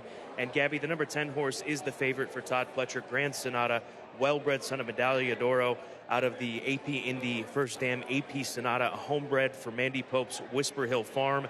He caught a next out grade 3 winner on debut by the name of Slipstream. Now, granted, that was on turf going 7/8, but he's got dirt breeding and he's got distance breeding, which he'll be going here today at a mile and a 16th. He does. You mentioned the breeding. Medaglia d'Oro out of an AP Indy mare. He definitely is bred to handle either surface. Now, the problem with Grand Sonata is he now has to go 2 turns, and when you look at his first race, he kind of made this slingshot move from off the pace, and a lot of the time we see that be successful on the turf course. Horses have more turn of a foot on the turf course, not necessarily the case going 2 turns on the dirt. So that would be my only concern with this favorite, Scott, is if he shows the same running style as he did in debut, if that's going to be effective on the main track. Let's go to the 1 horse. Similar conversation to be had here. A colt that debuted on turf. He caught a next out stakes winner, ready to perform, or won a stake at Laurel Park. But like the favorite, the number 1 horse, Heston, has dirt breeding. He's dialed in Florida Derby winner on dirt out of an Unbridled Song mare. So we'll see how he handles this move. And he's 8-1 right now, much different price than that of the 10. I like the pedigree better for the dirt, actually, than the turf for Heston. So I picked this horse on the turf because of his debut, but I think he's just a good horse. So I stuck with him as my top selection despite this the surface change. And that race came up to be pretty good, even though the Beyer speed figure came back a little bit on the lower side. The winner of the race came back to dramatically improve, ready to perform. He went on to win the Laurel Futurity easily in the end. So Heston, with that 2-turn experience, I think could even give him a little bit of a fitness edge. The number 3 horse is a Juddmonte homebred Verbier, named after a town in Switzerland. Tip of the cap to Kurt Becker, always doing his homework. A colt by Arrogate, and you can understand why they opted to enter this horse into a turf race, Gabby. He's from a Bernardini mare who was a 2-time winner on the turf course. But you can also understand why they're opting to give it a shot on dirt with it coming off the turf. He's by Arrogate, who was a world beater when at his best in those Grade 1 races on dirt, including Breeders' Cup Classic wins, Dubai World Cup victory. He was a tremendous mover over the dirt. What I see from his workouts, too, they've been long, sustained works. He's been working since the middle of the summer, Scott.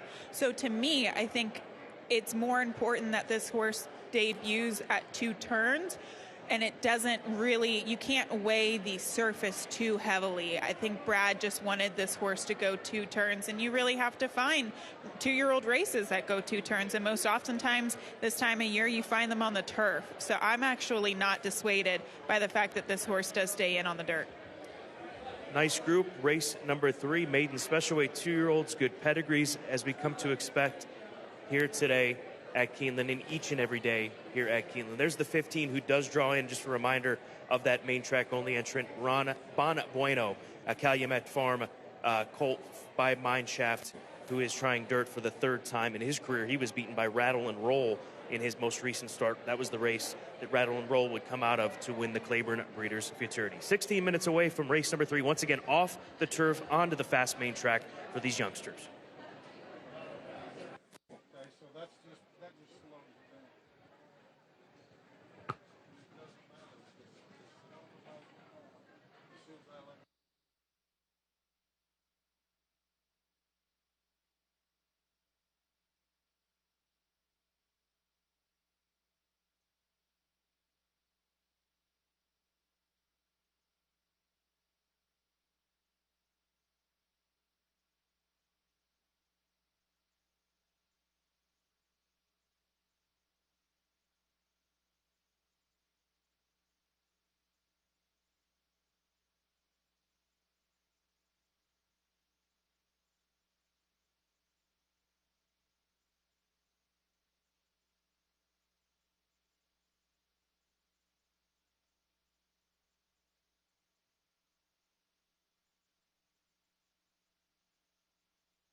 Horses are entering the track for Keeneland's third race, the Diamond A Farms, a maiden special weight for 2-year-olds, coming off the turf to go 1 1/16 on the main track. Race 3 off the turf, 1 1/16 main track, which is listed fast. Double and pick 3 wagering featured here. Scratch the 2 Verstappen, scratch the 5 North Street, also scratch 9 Officer Nick, scratch 13 Pray for Peace, and scratch 14 Good Soldier. A reminder, number 15, Bon Bueno, draws into the race, but contrary to the program, the jockey is Brian Hernandez Jr. Post time, 7 minutes.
Good-looking group of youngsters getting set for the main track.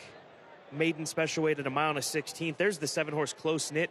Good-looking colt by Liam's Map. He's had 2 starts in his career, mixed results, a good race on debut, then not so good of a race at Kentucky Downs. But as we talked so many times with these Kentucky Downs horses, some of them handle it, some don't.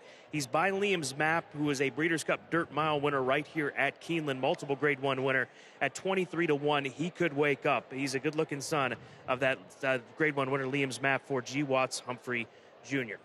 Number 12 horse, Spin Wheel, a colt by Hard Spun. This is a horse that's making his dirt debut. He was debuted on the turf course at 1 1/16 at Saratoga. And part of our Today at Keeneland Clocker report pointing in this direction. Currently sitting right now at odds of 3-1 on the tote board for BBN Racing, a Keeneland graduate from 2020, and another horse with pedigree that can handle the main track, Hard Spun out of a Smart Strike mare. And then finally the 15, Bon Bueno. He looks keyed up and ready to go. He's 5-1. Don't let this horse get past you, given the fact that he was a main track only entrant to the far outside. Obviously, he goes today, and Brian Hernandez Jr. is sitting aboard this son of Mine Shaft. He has a dirt build to him. So 5-1, a fantastic price on Calumet's Bon Bueno for trainer Joe Sharp. Good luck. This is race number 3. 4 minutes to get those plays in.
Horses have reached the starting gate for Keeneland's third race, the Diamond A Farms, at 1 mile and a 16th on the main track.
First wire, they are at the post.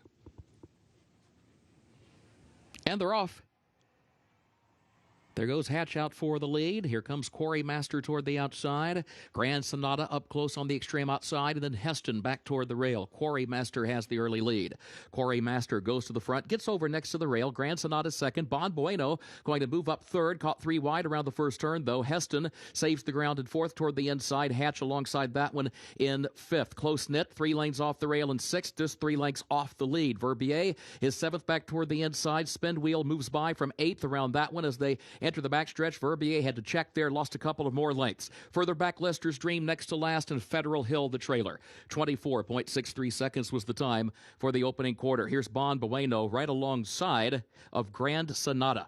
Grand Sonata to the inside has the lead and neck. Bon Bueno second by 2. Close knit third around the outside of Quarry Master, who's lost 3 spots now, backs up into the fourth position as Spin Wheel goes fifth on the far outside. Heston going to look for room to the inside. Heston is moving through along the rail now, sneaks through an opening, goes from 7th up into 3rd, and is within 4 lengths of the top 2. The first half mile was 49.21 seconds. Lead battle continues, though. Bon Bueno to the outside, Grand Sonata to the inside. This pair, 6 lengths to the good. Heston is third, a quarter mile to go, and then Hatch moves up the rail, another 5 lengths back, though, in the fourth position. Spin Wheel still wide in fifth. Top of the short stretch, Grand Sonata is shaken up by the rider now, and here comes Bon Bueno put to a drive from the outside. Still a 6-length gap back to Heston in third. The top pair into the final furlong. Grand Sonata at the rail. Bon Bueno to the outside. Heston 4 lengths away in third. Grand Sonata leads by 2. Grand Sonata, Tyler Gaffalione drawing clear. Grand Sonata wins it. Bon Bueno was second. Heston was across the line in third, and then further back Spin Wheel in fourth. Grand Sonata for Whisper Hill Farm. Mandy Pope, a homebred for Mandy Pope, colt by Medaglia d'Oro, who liked the dirt, and Gabby liked the stretch out to a rat of ground. This horse ran a huge race today because this was the first time going 2 turns. The 15 Bon Bueno with Brian Hernandez Jr. did not let him take a breather the entire way around there. He just had enough class and stamina to dig back in and get the victory by a couple of lengths in the end. Grand Sonata gets the win. Bon Bueno hangs on for a good second, and we see the number 1 Heston hold on for third.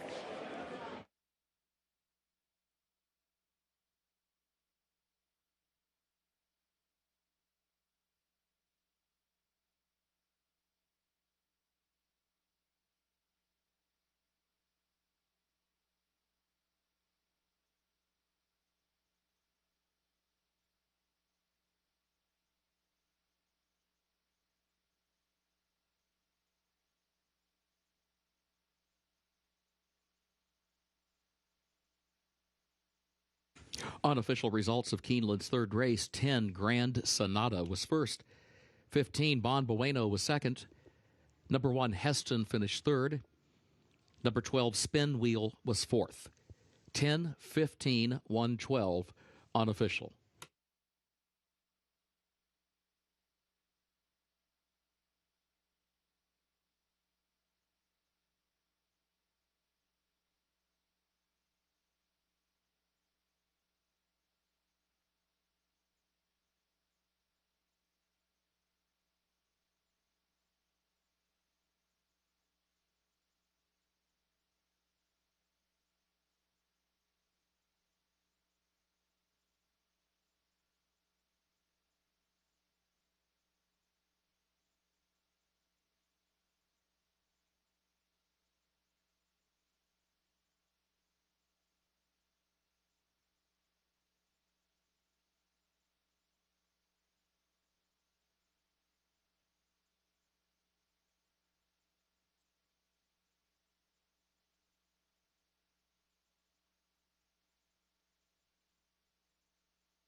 In the winner's circle for Keeneland's third race, the Diamond A Farms, 10, Grand Sonata. Grand Sonata, a homebred for the Whisper Hill Farm LLC of Mandy Pope, the trainer Todd Pletcher, the jockey Tyler Gaffalione. Grand Sonata, 2-year-old son of Medaglia d'Oro out of AP Sonata by AP Indy. Winner bred in Kentucky by Whisper Hill Farm LLC. Mile and a 16th over the fast main track, 1 minute 45.93 seconds.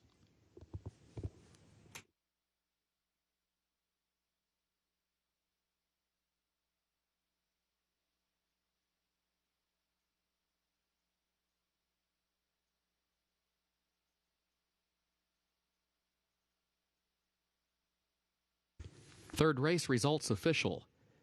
10, 15, 1, 12. The official results for Keeneland's third.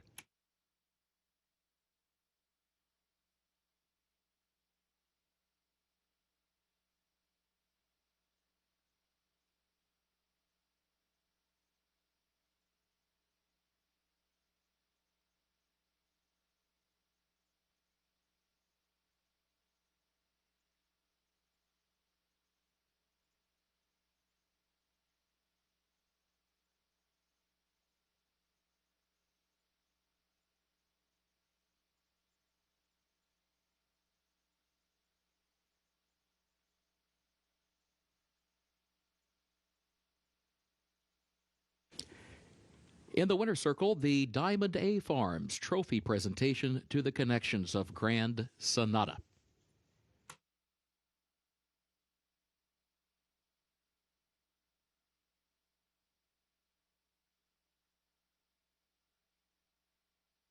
Keeneland's fourth race upcoming. Double and pick 3 wagering featured here. Main track is listed fast.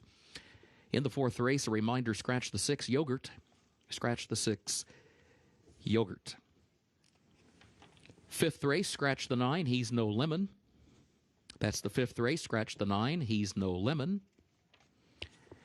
Sixth race comes off the turf, goes a mile and a 16th on the main track. Sixth race comes off the turf, goes a mile and a 16th on the main track. In that sixth race, scratch the 2, Mom's Moon. Scratch the 6, Bickle.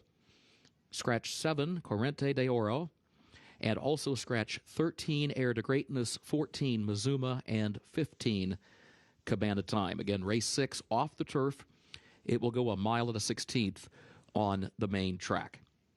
Keep in mind, race 6 is where that Keeneland Turf Pick 3 begins. That wager remains intact. The first leg, race 6 on the main track, races 8 and 10 remain on the turf, which is listed yielding.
We're up to race number 4 on this Keeneland Saturday card. They'll be sprinting 6.5 furlongs on the fast main track. Just the scratch of the number 6 horse in here. And we go to the number 7. That's my top selection, Mamalu for Jimmy DeVito, flat-out filly, who comes off of back-to-back wins, one on the synthetic, one on the dirt at Churchill Downs, Gabby, and has progressed at this level, has good speed, got Raylo Gutierrez in the saddle. I don't see any reason why this filly can't keep things rolling, and she's a good price at 5-1. It is a little bit of a class test as she just broke through the $10,000 non-winners of 2 lifetime level last time out. Now today steps up for $20,000. It's that, but Scott, you're right. She has a great post position in terms of her running style. She'll probably go, but if not, she can sit that pressing trip. You've got the 3 on top, Cupid Doll for Whit Beckman, a former assistant to champion trainer Chad Brown. This horse comes in from Delaware. I can't think back to too many horses that have come in here to Delaware at Keeneland. What intrigued you about this filly? Yeah, I'm not sure if this was just a trainer switch or if a private purchase. I'm not sure what the backstory is with Cupid Doll, but her form fits here, Scott. Her race 2 starts back. She won at Delaware for 25, but prior to that, look at those allowance races that she was running in at Laurel and even at Pimlico. So in some ways, you know, she's got some back class. I think that if Whit can get to that, she could certainly win, and the betting public agrees. She's 2-1 right now, your second choice. The number 4 horse is a Fleet Diva. Wesley Ward has this filly in his care and has had for some time. And this filly has not raced in over a year. Her last race was in August of 2020 at Del Mar, and she won both starts of her career. She was claimed out of her debut. She won an allowance race, but now she's trended downward as far as the class level is concerned. And you can get a sense of the hesitancy as to why she is only 6-5. I say that because an undefeated Wesley Ward filly in for 20 looks like more of a 4-5 shot, but the question is, why is she running for 20? Well, her debut was for 32,000, and I think it makes sense that she's coming back for 20,000. I don't think that is too curious, but look, she's probably going to show speed out of the gate, as Wesley Ward horses usually do. There's other speed in this field. Lachita, the 5, just to her outside, is quick. And the other filly, Mamalu, that we were talking about, is quick too. And they're posted to her outside, and she has to come off of this long layoff at 6.5 furlongs. That's the key, Scott. It's not 6 furlongs. That extra half furlong can make all the difference. So she has to be ultra fit in order to win today. You mentioned Lachita, the 5. I don't see why she can't contend for a placing here with her speed. She comes in from Belterra, Mahoning Valley, racing primarily up in Ohio for Cirilio Goristieta, who's having a nice year. And we were first introduced to Cirilio a couple of springs back when he had a first-out winner with a 2-year-old. So close to 30% for this barn, and bringing her over here 10-1 right now, I think she contends for a top 3 placing. Her class is there. There's no doubt. She's a 3-time winner. She's been in very good form. But again, this is another one that the 6.5 furlongs might be just a touch too far for her. I think her sweet spot is 5.5 and 6 furlongs. And with the presence of other speed, this might just be a touch too long. You've got Taranta as your 3rd choice. She's a European filly, Irish bred, European top and bottom. Glen Eagles on the top, Dancili on the bottom. Says nothing about sprinting as far as her pedigree is concerned, but here she is going 6.5. They're really switching it up with her, aren't they? She's turning back in distance. She's trying the dirt for the first time. I just thought that, Scott, with the presence of so much speed, as we were mentioning, if some of these fillies can't go 6.5 furlongs, here's going to come Taranta, closing from off of the pace and maybe at a big price. Right now she's at 10-1, and I think you'll get every bit of that. So this was kind of a play for me that if the pace collapses, she'll be the one running late. Rolling doubles, exacta, trifecta, 50-cent pick 3, and superfecta is available here for race number 4 and 13 minutes to post.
Horses are entering the track for Keeneland's fourth race. Fillies and mares age 3 and up. A $20,000 claiming price, 6.5 furlongs over the fast main track.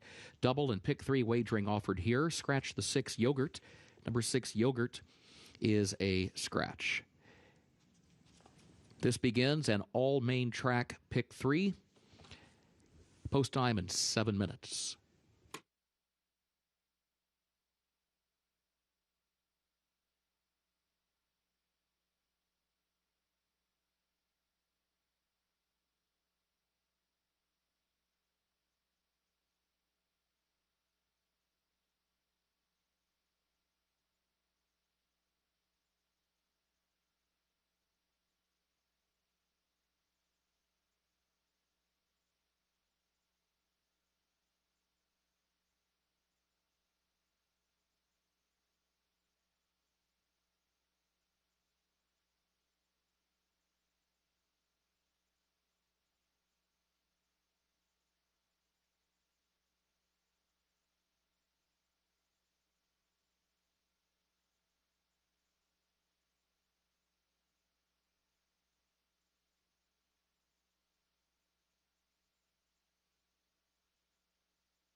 Race number 4, warming up on the track after the post parade, 5 minutes away from this fourth race. We start with Taranta for Eric Reed. She's on her toes, which I think is a good sign. This is the filly we talked about. She is European breeding through and through, so sprinting on the dirt is in question. So hopefully she can be a little bit forward on the dirt course here today, as she is racing on the dirt for the very first time for Jerry Jamagachian and Eric Reed. The number 4 horse, A Fleet Diva for Wesley Ward. She looks well enough. The daughter of Baron, who comes off of the year-plus layoff, gets Lasix for the first time. No front wraps for Altamira Racing and Rockingham Ranch. We'll see if she can keep her undefeated streak alive, as she is now 7-5, continues to drift a bit as far as the wagering is concerned. She was 6-5 when she was on the other side, now up to 7-5.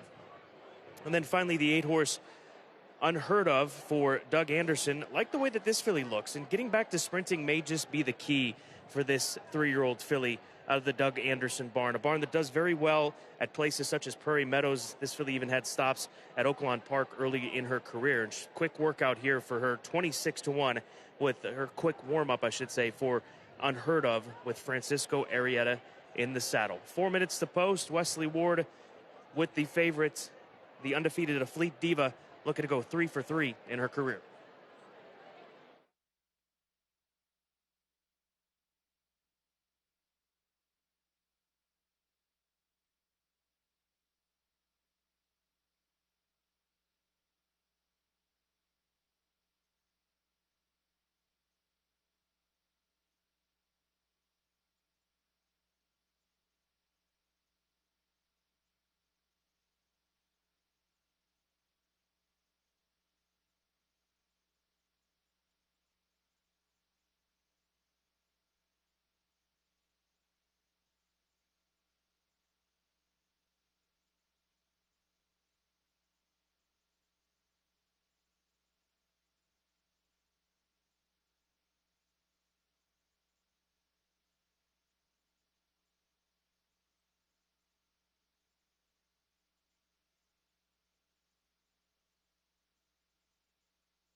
Horses have reached the starting gate for Keeneland's fourth race.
They are at the post.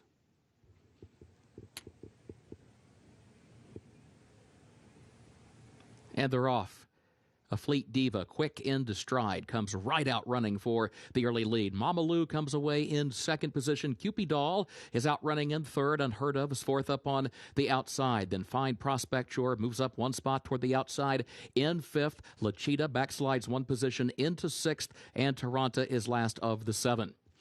A Fleet Diva, the leader, as they make the move for the far turn. On top for David Flores, 3/4 of a length. Unheard Of second a length. Mama Lou looks over toward the rail now. Finds an opening there. Starts to move up to challenge for second as they head onto the turn. Opening quarter went in 22.66 seconds. Fine Prospect Shore goes fourth within 3 lengths of the lead. Cupid Doll is fifth. La Cheetah is sixth. Taranta is seventh. And they're all chasing a Fleet Diva to the top of the stretch. Here comes Fine Prospect Shore from in between horses. A length and a half off the lead into second. Mama Lou looks to the inside in third. La Cheetah swings out to the center of the track in fourth. Still 5 lengths from the lead, though. A Fleet Diva at the 8th pole has the lead by 3 lengths. La Cheetah trying to find more to the far outside. Cupid Doll runs late between those two. Cupid Doll takes aim now at a Fleet Diva. Cupid Doll running after a Fleet Diva, but the wire is coming. A Fleet Diva by a length. Cupid Doll runs on. Here comes the wire. A Fleet Diva, Cupid Doll. Photo for the win. Either Cupid Doll or a Fleet Diva for the top spot.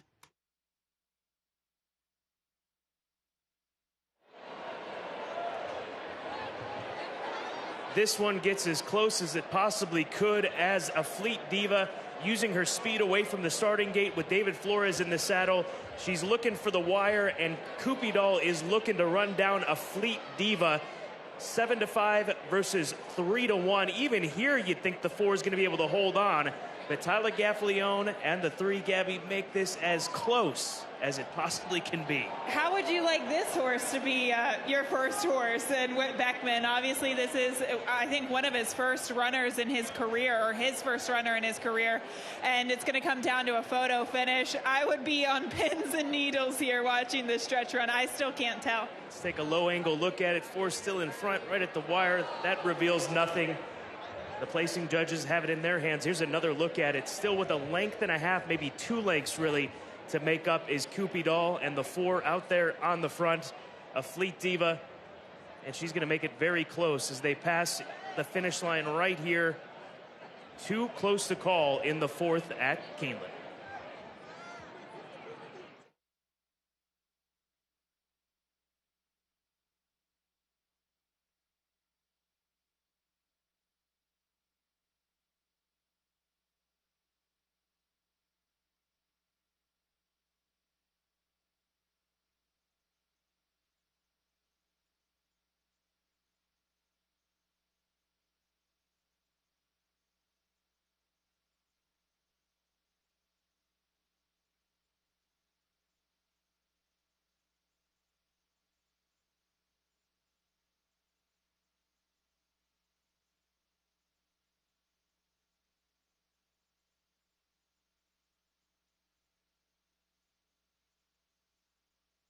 Unofficial results of Keeneland's 4th race in the photo for the win. Number 4, a Fleet Diva, finished first. Number 3, Cupidol, was second. Number 2, Fine Prospecture, was third. Number 5, Lachita, was fourth. 4-3-2-5 unofficial.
Results of Keeneland's 4th race official. 4-3-2-5, the official results.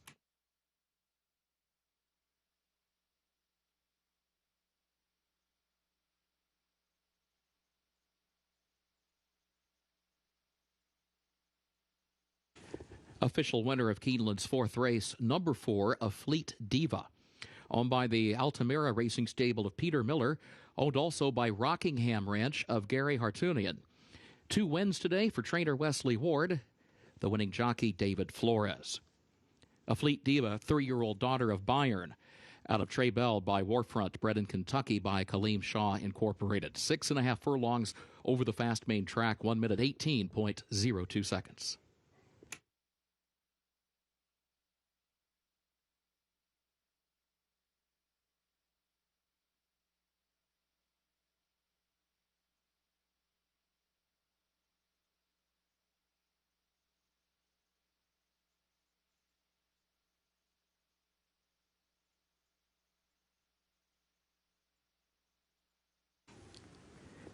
Keeneland's 5th race upcoming, double and pick 3 wagering offered here, and it's the start of the pick 6 with that carryover of $51,297.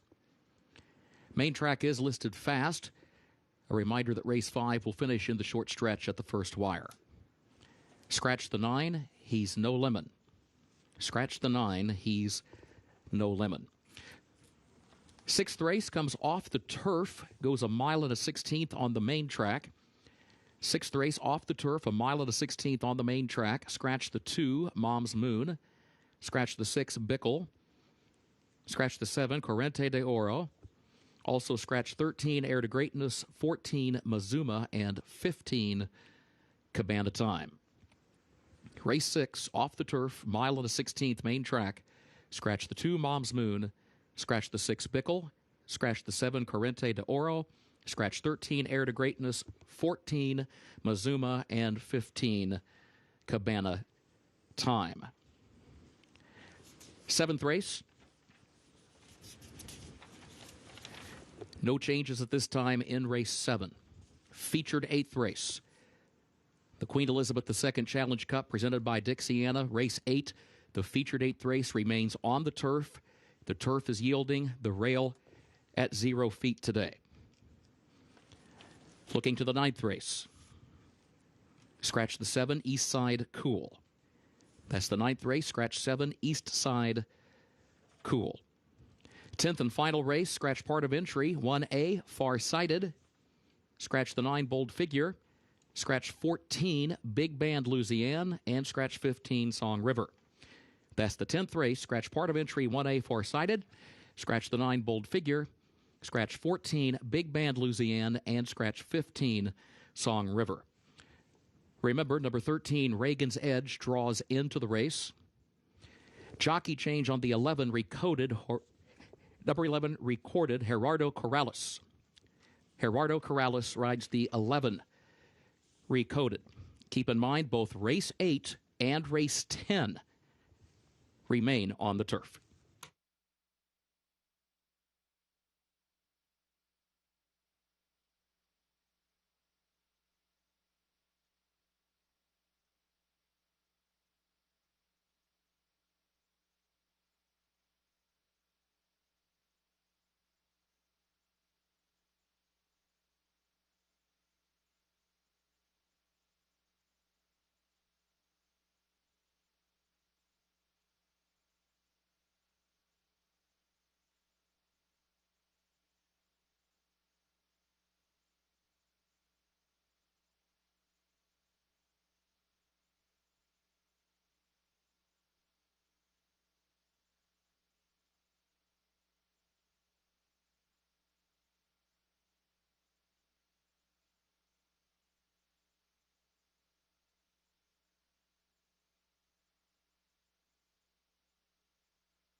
Leach and Jeff Pocoro here on the field at Sanford Stadium, down between the hedges, where we're going to see if we can get a long shot home for the BBN back there in the bluegrass. Jeff, what's it going to take?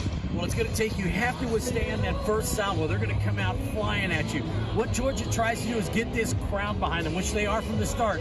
They try to score on their first possession, get a 3 and out, and come right back and really smack you in the mouth. So if you're Kentucky, withstand that and punch back. Hope you pick some winners today in Lexington, and hope you see the Wildcats win one here at Georgia. There's a lot of blue in Athens, and that's the story down between the hedges.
Race number 5, 50,000 claimers. They'll be in a mile 16th on the fast main track. Right now, Fighting CB, the stakes winner, past stakes winner, is the 2-1 favorite. That's the number 6 horse. I'm going to go with the 4, Pioneer Spirit, for Robertino Diodoro and Florent Giroux. This is a 8-year-old son of Malibu Moon, 13-time winner from 44 starts. He's made just shy of $900,000.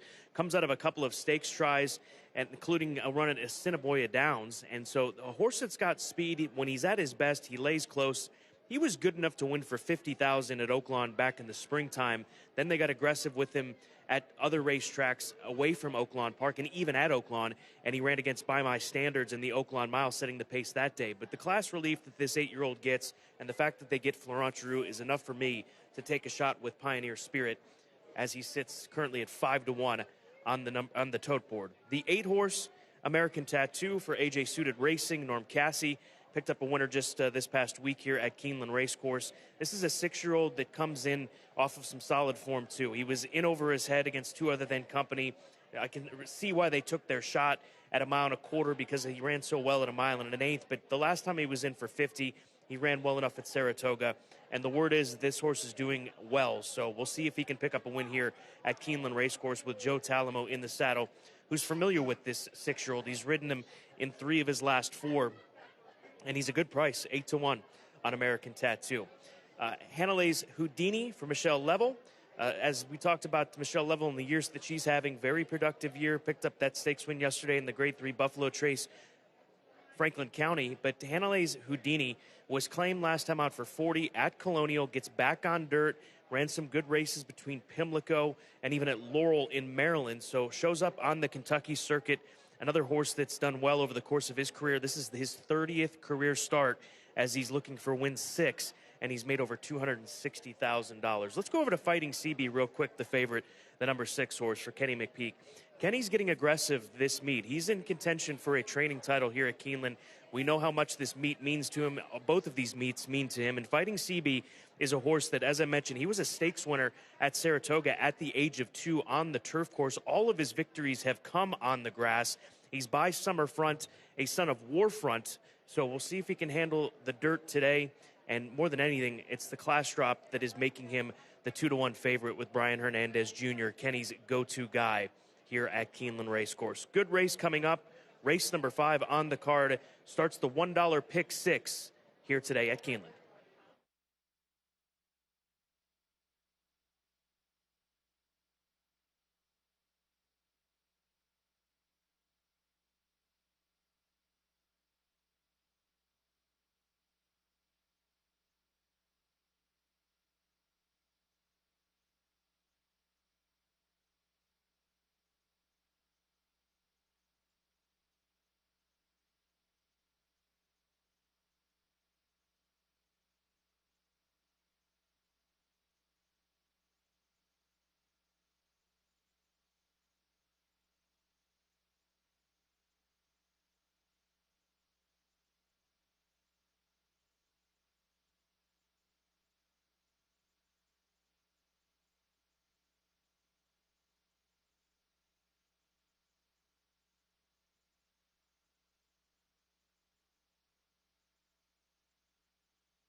Horses are entering the track for Keeneland's 5th race. Claiming race for a price of $50,000 for 3-year-olds and up, 1 mile and a 16th over the main track, which is listed fast. Race will finish in the short stretch of the first wire. Double and pick 3 wagering featured here. Start of the pick 6 with that $51,000 carryover. In this 5th race, scratch the 9, he's no lemon. Scratch the 9, he's no lemon. Pick 6 players, a reminder, looking ahead to the 6th race. Remember, that one comes off the turf, goes 1 mile and a 16th on the main track. Pick 6 players, a reminder, race 6 comes off the turf, goes 1 mile and a 16th on the main track. Keeneland stays on the turf later today for the featured 8th race, the Queen Elizabeth II Challenge Cup, presented by Dixiana. And we also remain on the turf at the end of the day for race 10 as well. Main track fast, turf yielding 7 minutes to post.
Race number 5, a group of veteran runners, and start with Lord Dragon, Gabby. This is a 7-2 shot right now.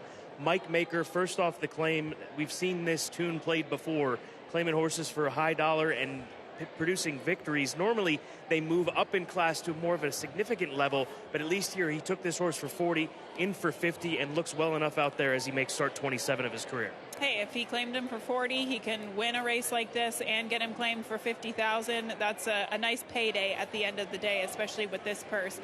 He fits this group, Scott, and I do think he gets a little bit more pace to work at. You see the slow fractions that were posted in his last race, which probably compromised him. The number 2 horse, Palace Coup, for Robertino Diodoro and M&M Racing of Mike and Nicholas Sisk, previous leading owners here at Keeneland. This is Tom Leach's long shot pick of the day, getting a good price, 8-1 on the board. Another nice-looking veteran runner making his 15th start. Moves from Del Mar to Diodoro for the first time, was with Van Belvoir out on the West Coast. Getting a good warm-up on track under David Cohen today. I would imagine that this horse is going to be sent coming out of the starting gate. That's probably his best hope here as he does his best running on the front end. I'm just concerned by his last 2 races. Scott, he kind of looked like he was starting to tail off, but maybe he can turn things around first time for the Diodoro barn. Another one for Diodoro, Pioneer Spirits. We talked about this 8-year-old veteran. That's the number 4 horse who is looking for his 14th win, in start 45 of his career.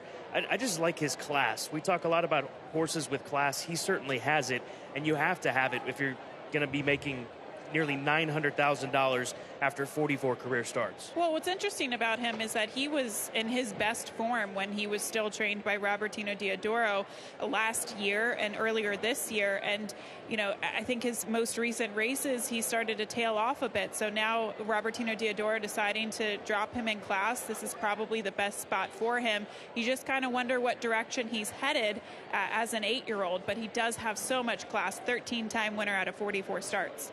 Fighting CB, Kenny McPeak, and Walking L Thoroughbreds getting aggressive with this 4-year-old son of Summer Front. As far as placement, he's 5-2 right now on the board. Is the class drop enough to make him now a more competitive horse on dirt? I don't know if he deserves to be the favorite in this race, Scott. You know me. I'm a big fan of Fighting CB. I almost pick him every single time he runs.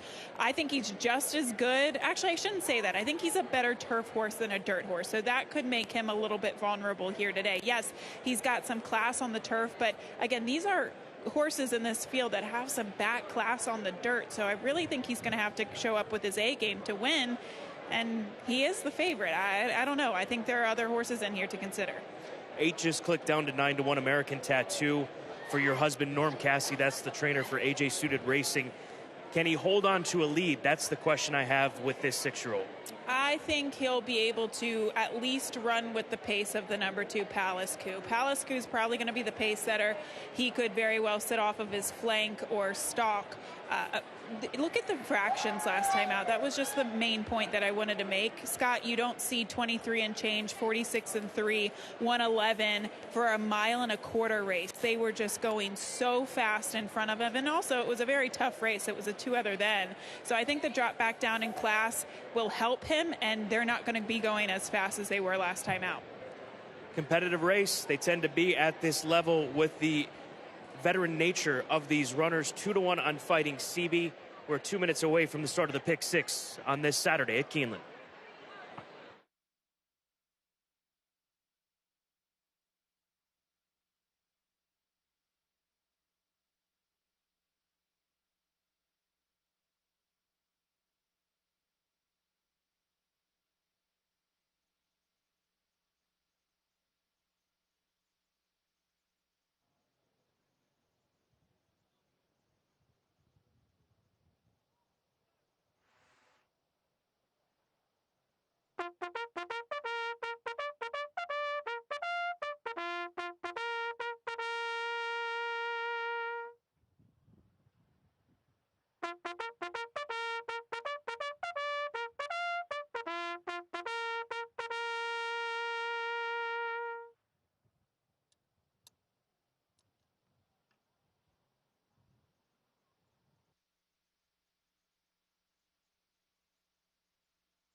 Horses have reached the starting gate for Keeneland's 5th race, start of the Pick 6.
First wire, they are at the post.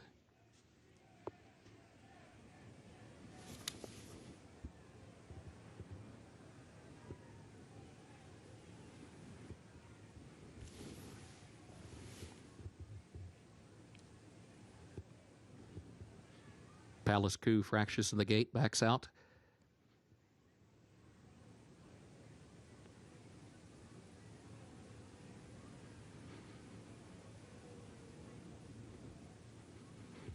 Palace Coup has been examined, approved to move back into line. David Cohen back aboard, ready for a start. And they're off. And there goes Palace Coup, right out running for the early lead. American Tattoo has some early speed as well. There's Pioneer Spirit, who is moving up into the second position into the first turn.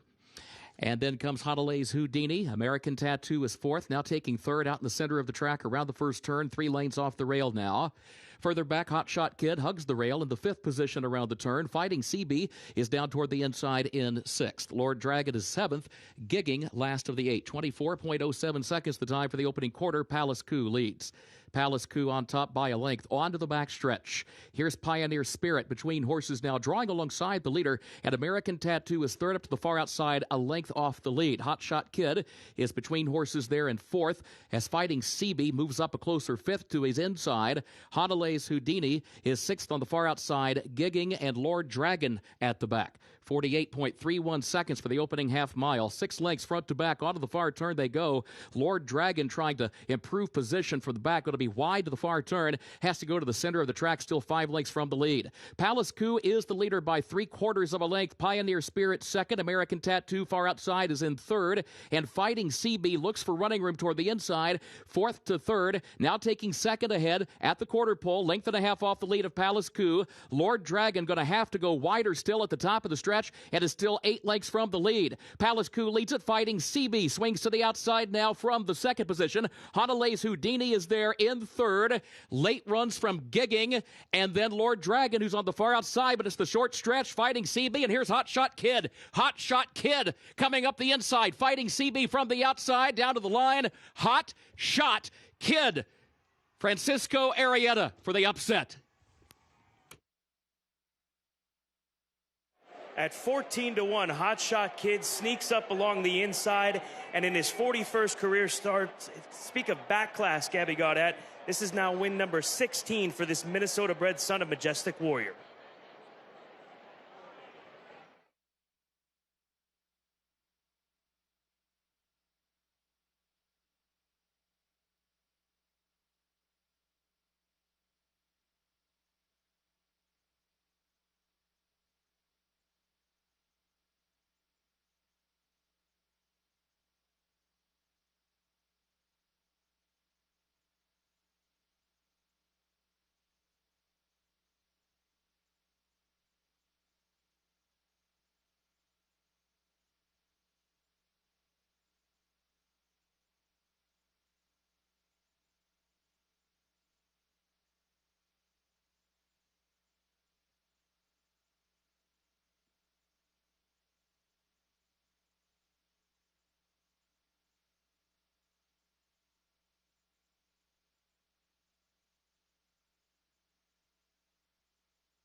Unofficial results of Keeneland's fifth race. Number 3, Hot Shot Kid was first. Number 2, Palace Coup was second.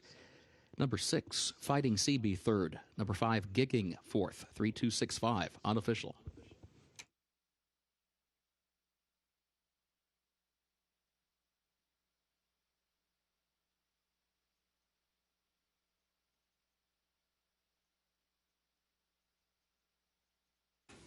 In the winner's circle for Keeneland's 5th race, number 3, Hot Shot Kid.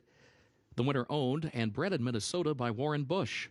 Mac Robertson trains. Francisco Arrieta is the jockey. Hot Shot Kid, a 7-year-old gelded son of Majestic Warrior out of Our Sweet Mary B by Officer. Mile and a 16th over the fast main track, 1 minute 44.93 seconds. 3265, the unofficial result.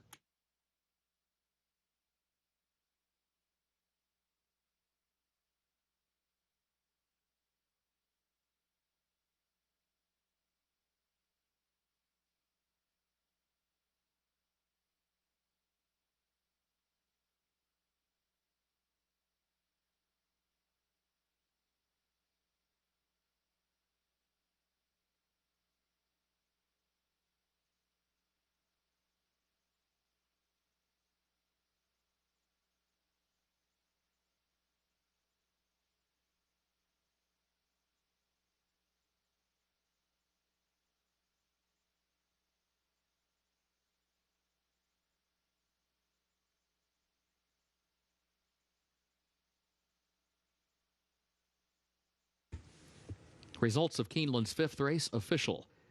3265, the official results.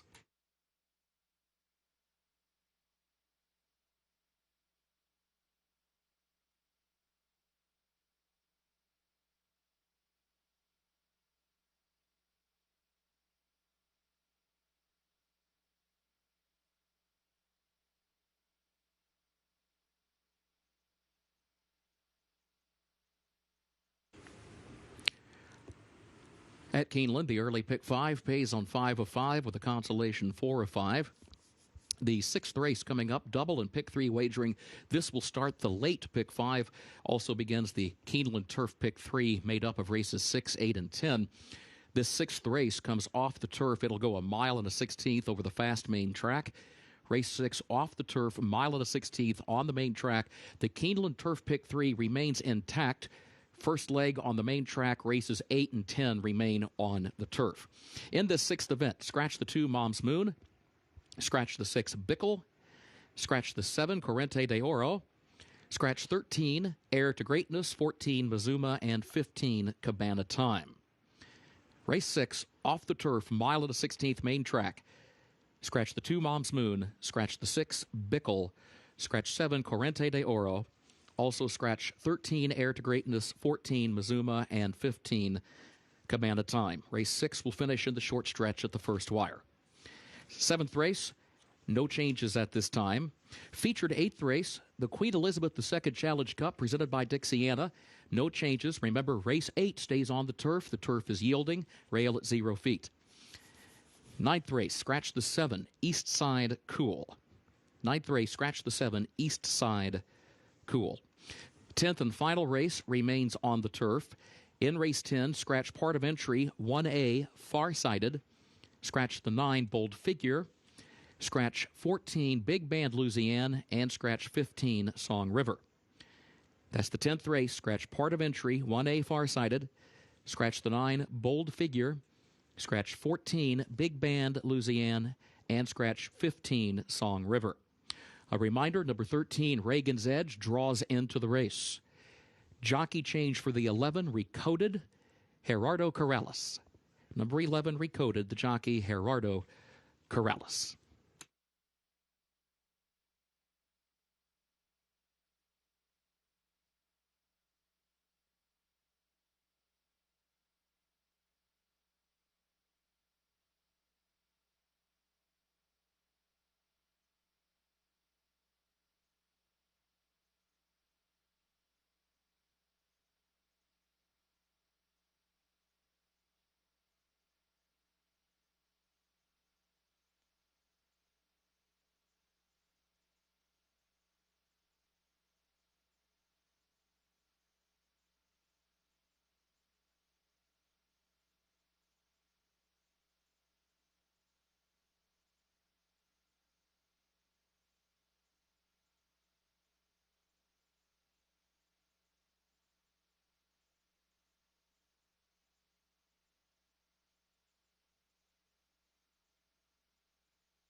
Ladies and gentlemen, please turn your attention to the walking ring where Keeneland is proud to recognize the meet leaders from the 2021 Spring Race Meet. Keeneland Vice President of Racing Gatewood Bell presents to leading trainer Wesley Ward. Ward recorded 20 wins in the spring, including 4 stakes races, highlighted by Kamari's victory in the Grade 1 Madison. This is the 7th leading trainer title for Wesley Ward. He is now tied with Henry Forrest for 3rd place on the list of leading trainer titles at Keeneland. Please join Keeneland in congratulating the leading connections of the 2021 Spring Race Meet.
Race number 6, a key race in the sequence, starts the late pick 5, also starts the $3 minimum pick 3. Races off the turf, but races 8 and 10 in that pick 3 sequence for $3 are on the grass. So again, this 6th race is off the turf, but races 8 and 10 are on the turf course. Hashtag No Wonder is where I start. A colt by a Stern out of a Dynaformer mare, ships from Gulfstream Park.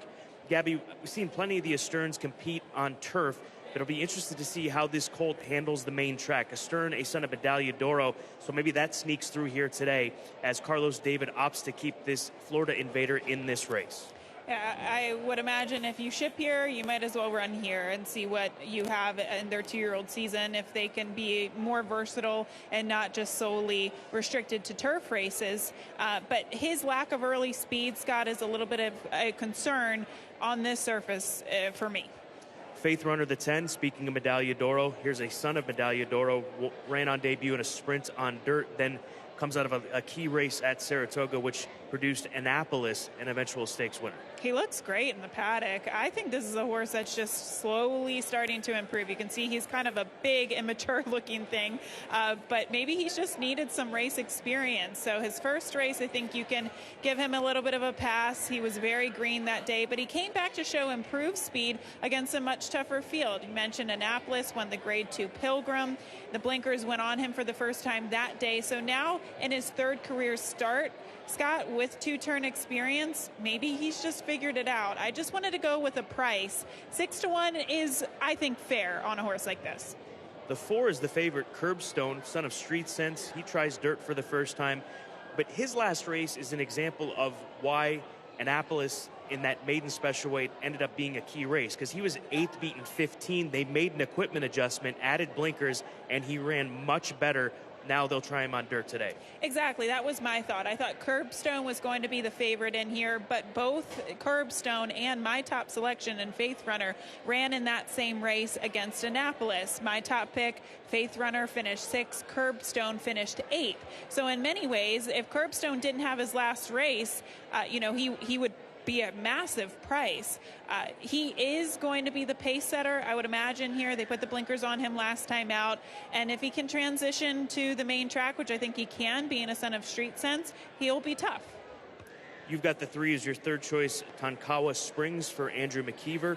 He's done nothing but race on dirt, just 1 race, a 5th place finish over at Ellis Park. He's been gelded since that debut. That turned out to be a live race, so at least we know that he's used to running on dirt. Great Escape came out of the race to win. This is a son of Ghost Sapper out of Whimsicality.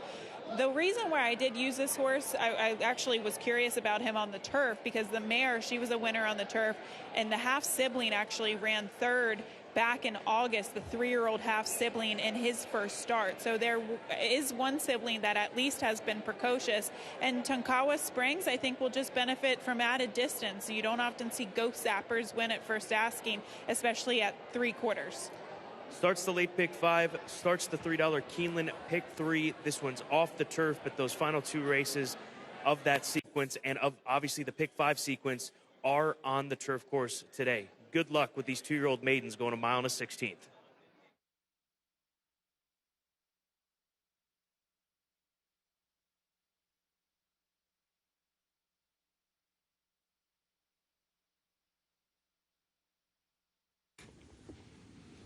Dixiana is pleased to sponsor the Best Turned Out Awards today at Keeneland. Representatives from Dixiana will judge the horses in the paddock prior to each of the Dixiana-named races and present the groom responsible for the best turned out racehorse with a $500 cash award.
Horses are entering the track for Keeneland's 6th race, the Tower Hill.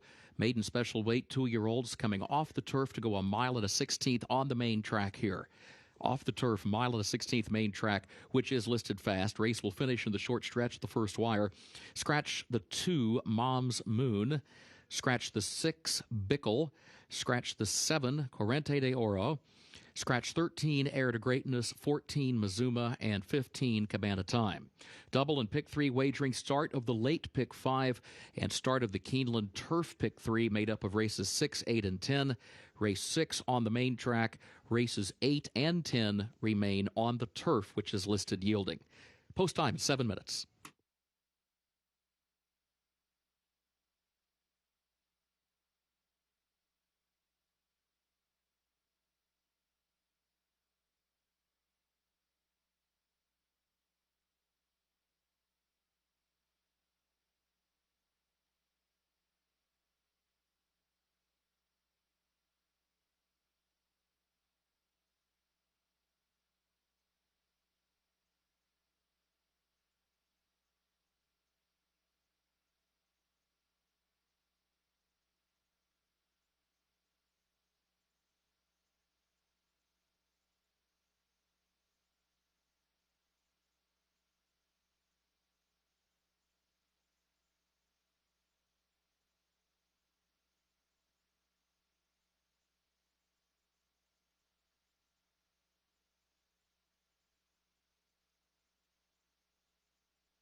The winner of the Dixiana Best Turned Out Award for the 6th race, Octaviano Mata, the groom for number 10, Faith Runner.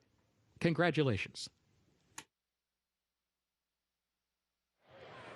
We go straight to the favorite here in warm-up, 6 minutes to post before this 6th race. That is Curbstone. This is a good-looking colt by Street Sense, and just watching him walk through the tunnel. We talk so often about the way horses walk when we're covering them at the sales or watching them preview, and he has a very nice walk to him and certainly a very nice stride to him as he warms up under Ricardo Santana Jr. 2-1, really encouraged by what I'm seeing with him warm up out on the track and the way that he presents himself as he tries dirt for the first time.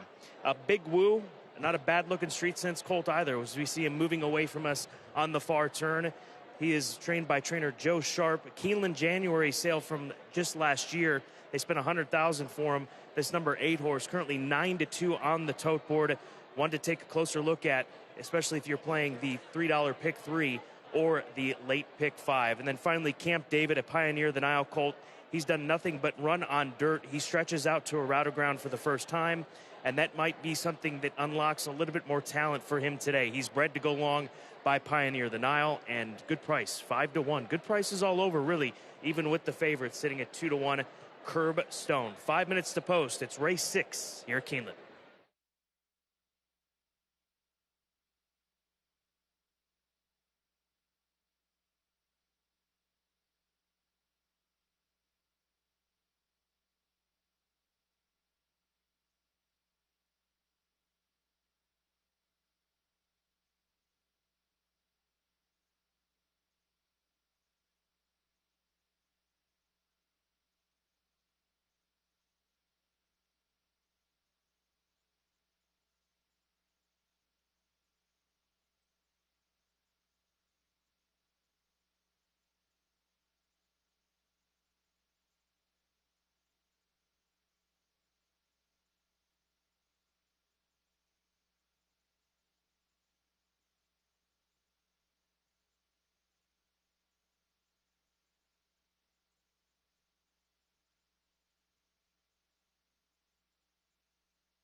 Horses have reached the starting gate for Keeneland's sixth race, the Tower Hill, at 1 mile and a 16th on the main track.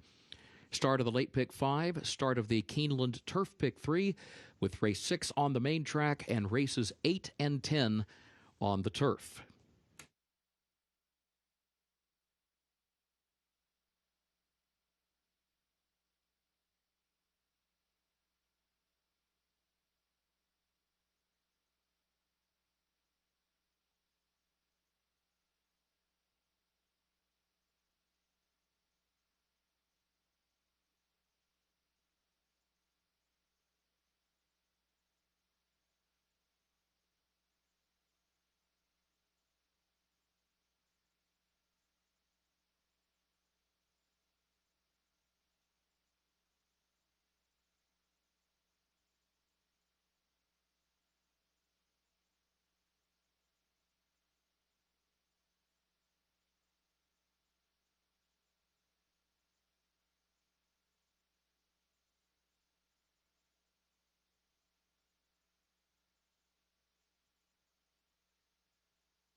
First wire, they are at the post.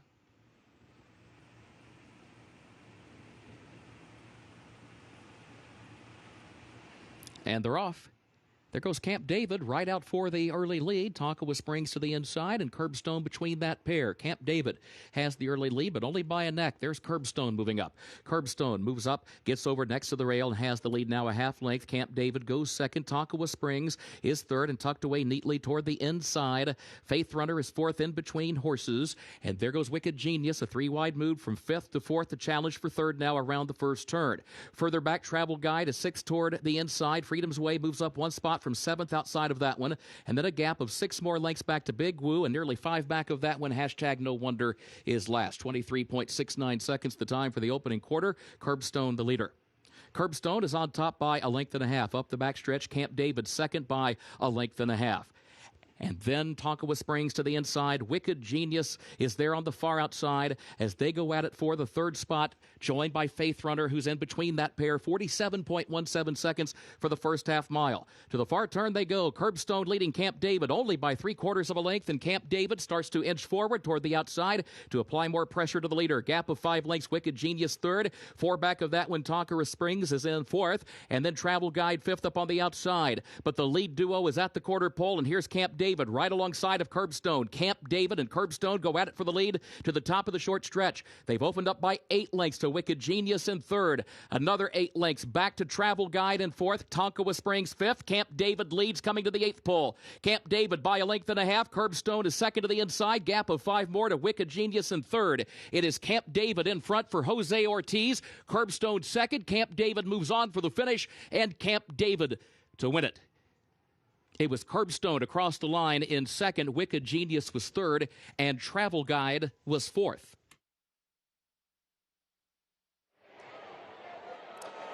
Stretching out to a route of ground, and Camp David loved it. He was off the pace setter, the number 4 horse, the favorite Curbstone, who ran a big race, ended up finishing second at odds of 5-2.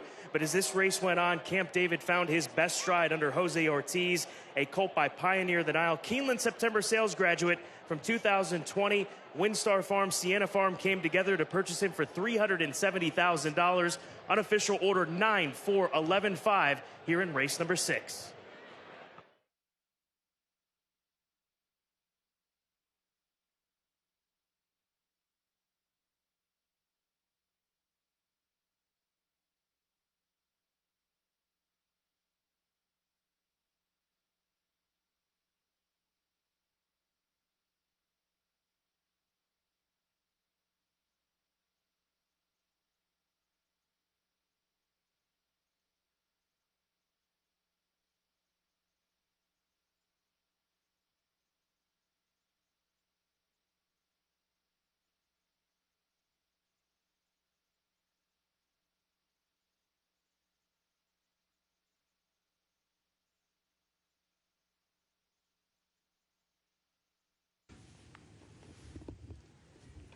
Unofficial results of Keeneland's 6th race. Number 9, Camp David, was first. Number 4, Curbstone, was second. Number 11, Wicked Genius, third. Number 5, Travel Guide, was fourth.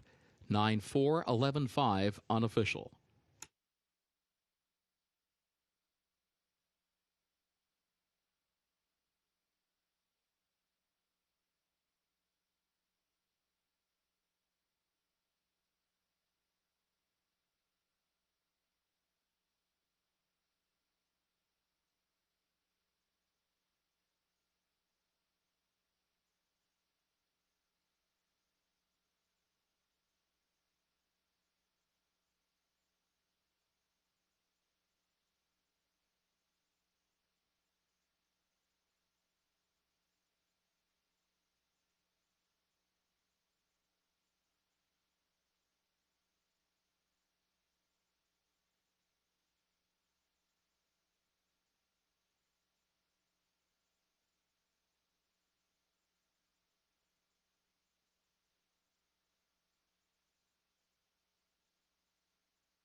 And the winner's circle for Keeneland's 6th race, the Tower Hill. Number 9, Camp David, owned by the Windstar Farm LLC of Kenny Trout and by Sienna Farm LLC of Anthony Manganero. The trainer, Rudolph Brisset, jockey Jose Ortiz. Camp David, a 2-year-old son of Pioneer of the Nile out of Morrow Cove by Yes It's True, winner bred in Kentucky by the Paul Tackett Revocable Trust, Phil Tackett, and Pioneer of the Nile Syndicate.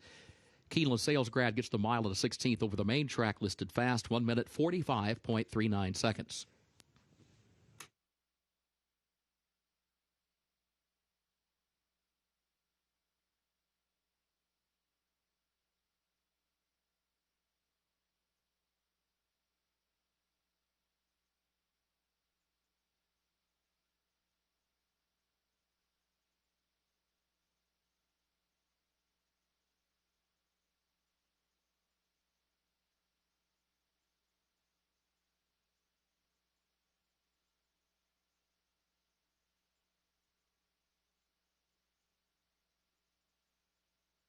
Sixth race results official, 9-4-11-5, the official results for Keeneland's 6th race. Now the trophy presentation for the Tower Hill. Luis and Coy Martinez representing Dixiana. They present to the connections of Camp David.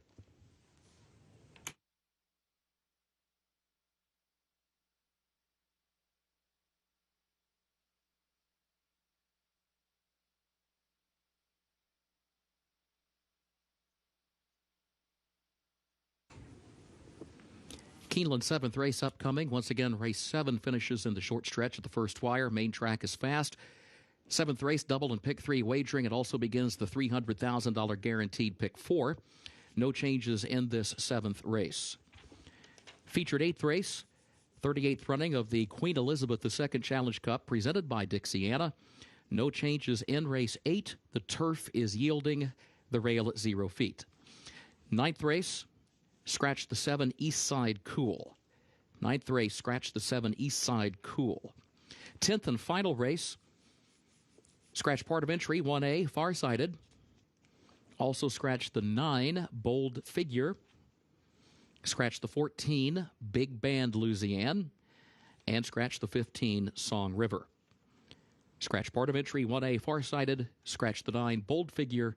Also scratch 14 Big Band Louisiane and 15 Song River. A reminder, number 13, Reagan's Edge, draws into the race. Jockey for the 11, Recoded, Gerardo Corrales. Number 11, Recoded, jockey Gerardo Corrales. Race 8 on the turf. Race 10 also remains on the turf yielding.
Race number 7 does start the $300,000 guaranteed late pick 4. Races 7 through 10 includes those 2 turf races, which remain on the Yielding Turf Course, and also includes the Grade 1 feature, the Queen Elizabeth II Challenge Cup, presented by Dixiana. We'll start this sequence with a 1.16 maiden special weight race on the dirt course. I'm going to look to the 5-horse Street Missy, a daughter of Istan, with Sophie Doyle in the saddle. She ran well enough last time out to a runaway winner in Super Quick at Churchill Downs, who won by 10 lengths, who we'll see later on this weekend, tomorrow, in fact, for trainer Norm Cassie. But here's a filly that has had big races. Her race 3 starts back, literally reading in between the lines, hoping that she can rediscover that kind of form when she was 30-1 on the tote board. She's 5-1 right now for Larry Jones. Again, 2 good races in 2 of her last 3. The excuse I'd give her in that race at Ellis Park on the 28th of August, she had a very wide draw. It's tough to win from a wide draw around that 1.5 turn setup at Ellis Park, in my opinion. So I'm hoping that Street Missy can bounce back with a performance like we saw at the beginning of August. I'll go to the 2-horse as the second choice, Sovereign Appeal, the daughter of Ghost Sapper, who is 8-5 right now. A straightforward filly. She holds good early position. She has knocked on the door in 4 of her 7 lifetime starts, and arguably the best race of her career came here at Keeneland over the same trip. She was drawn wide that day, post 10, back in October of last year. She sat forward and was able to pull off that second place finish. So hopefully back here at Keeneland, solid draw, and has that same sort of early speed. She'll be just fine with Adam Beskica, who's had a nice weekend here at Keeneland.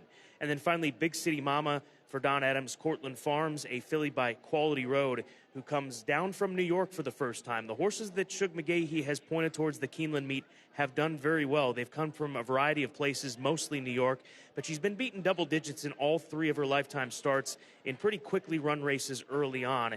And 2 turns for the first time just may be the key for this Quality Road filly. Tyler Gaffleone in the saddle. She is 5-2 as the clear second choice. So 16 minutes away from a big guaranteed pool, $300,000 at least guaranteed in the late pick 4 here at Keeneland.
Horses are entering the track for Keeneland's 7th race, the Belmar, a maiden special weight, fillies and mares age 3 and up at 1 1/16 over the fast main track. Race will finish in the short stretch at the first wire. No changes in race 7. Double and pick 3 wagering, start of the $300,000 guaranteed pick 4. Post time in 8 minutes.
Race number 7, 6 minutes to post. We just heard the UK fight song down here in the winner's circle as the crowd is getting revved up here late afternoon. And Gabby, this is your best angle from the morning show today at Keeneland. Big City Mama, 2-1 right now. She's the second choice in the wagering.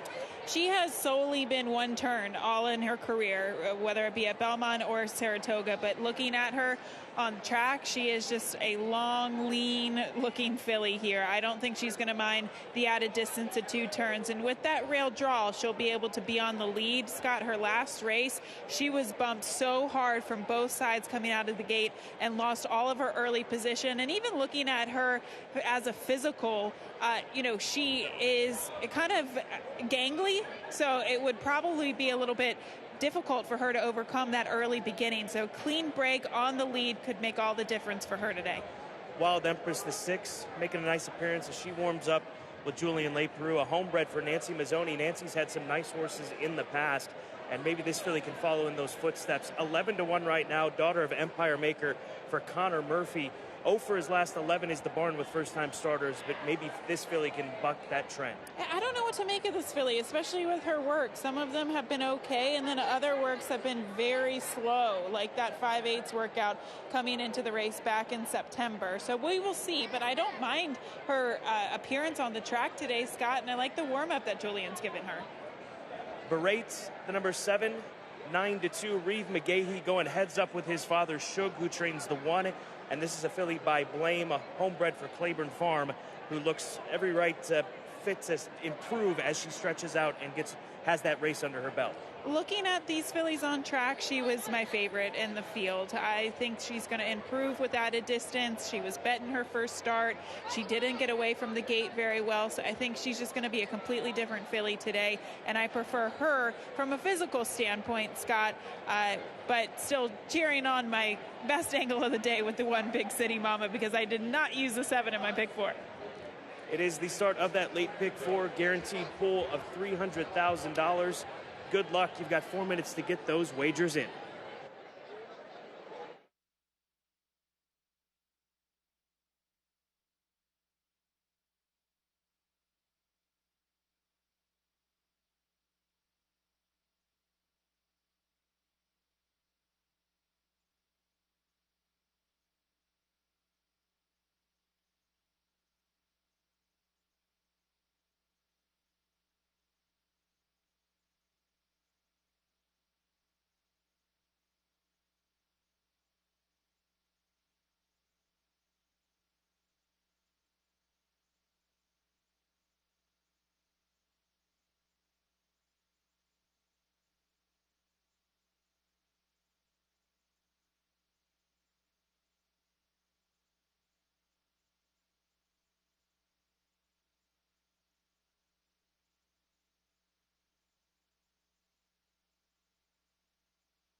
Horses have reached the starting gate for Keeneland's 7th race, the Belle Mar. Start of the $300,000 guaranteed, pick 4.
First wire, they are at the post.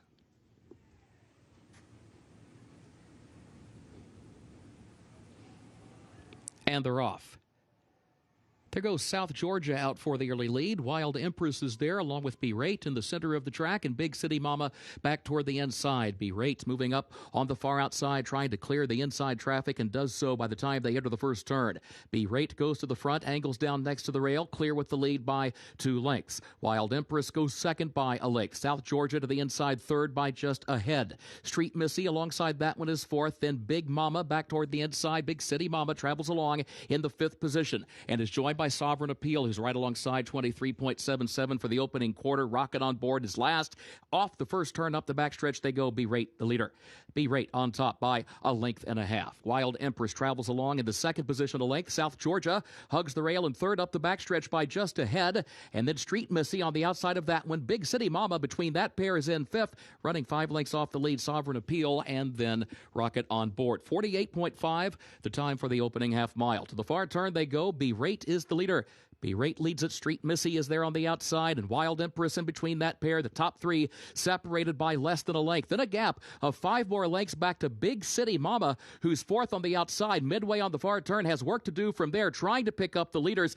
But coming to the top of the short stretch, B-Rate leads Street Missy. Half length separate the top 2. Big City Mama is 3rd to the far outside, still 5 lengths off the front duo as they turn for home. B-Rate has the lead.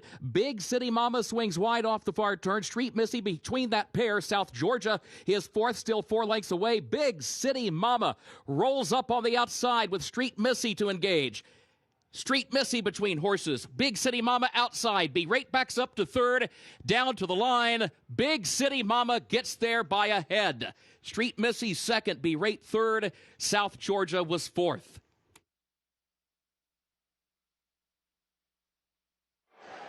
First time around 2 turns for Big City Mama, and here comes Tyler Gaffleone with his daughter of Quality Road, able to run down the pace setter, the number 7 horse Berate, a game effort in between horses from Street Missy, but she's going to come up second as this filly that was a Keeneland September sales graduate for $700,000 back in 2019 breaks her maiden, first time around 2 turns at odds of 3-1.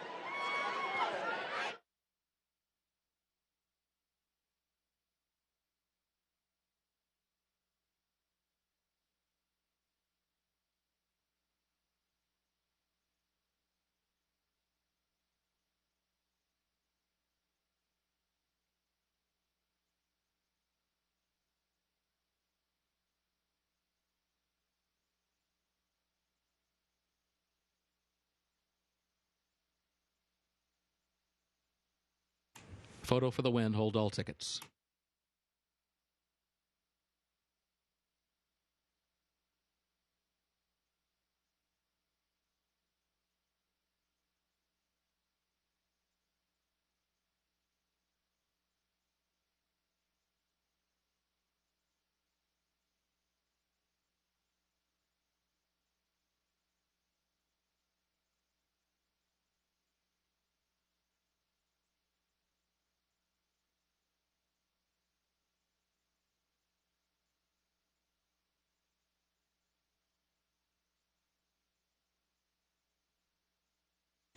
Unofficial results of Keeneland's 7th race. In the photo for the win, number 1, Big City Mama first. Number 5, Street Missy second. Number 7, Berate was third. And number 3, South Georgia was fourth. 1573 unofficial.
In the winner's circle for Keeneland's 7th race, the Belmar, number 1, Big City Mama, owned by Cortland Farms of Donald and Donna Adam, trained by Shug McGahee. 2 wins today for jockey Tyler Gaffleone.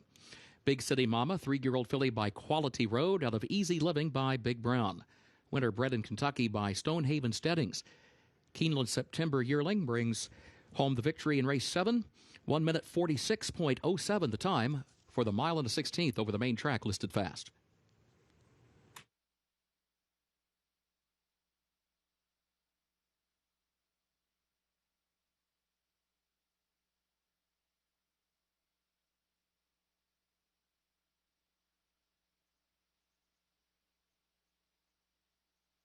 Seventh race results official. 1573, the official results for Keeneland 7th.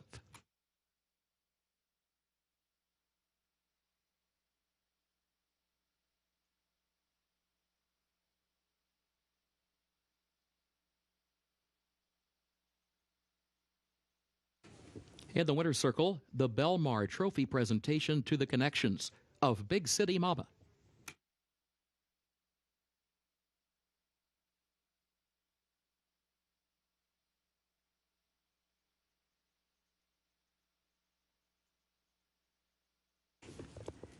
Keeneland's 8th and featured race upcoming, 38th running of the Queen Elizabeth II Challenge Cup, presented by Dixiana, Grade 1.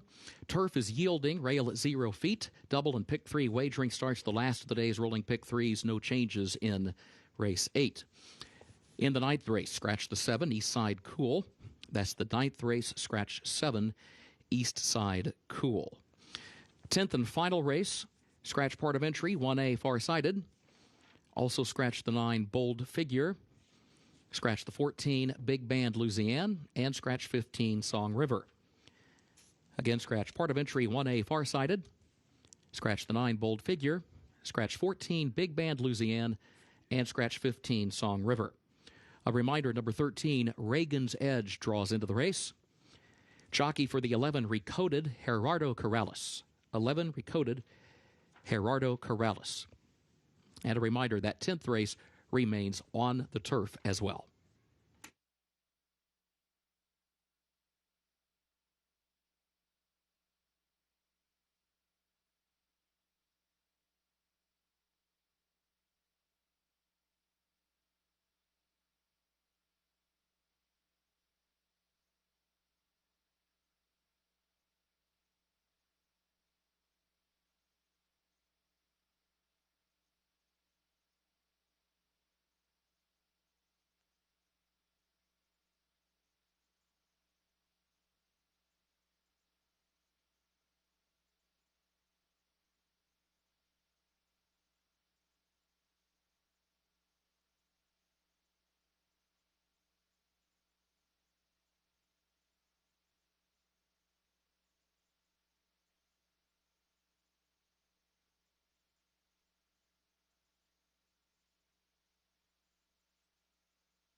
Where in this wide world can man find nobility without pride, friendship without envy, or beauty without vanity? At Dixiana Farms, we stand by a simple principle: better for the horse. We let them roam free like nature intended, and when ready, we unleash them on the track. It's in the post, has to lead by a length. It's in the post to win it. Dixiana Farms, where quality lives.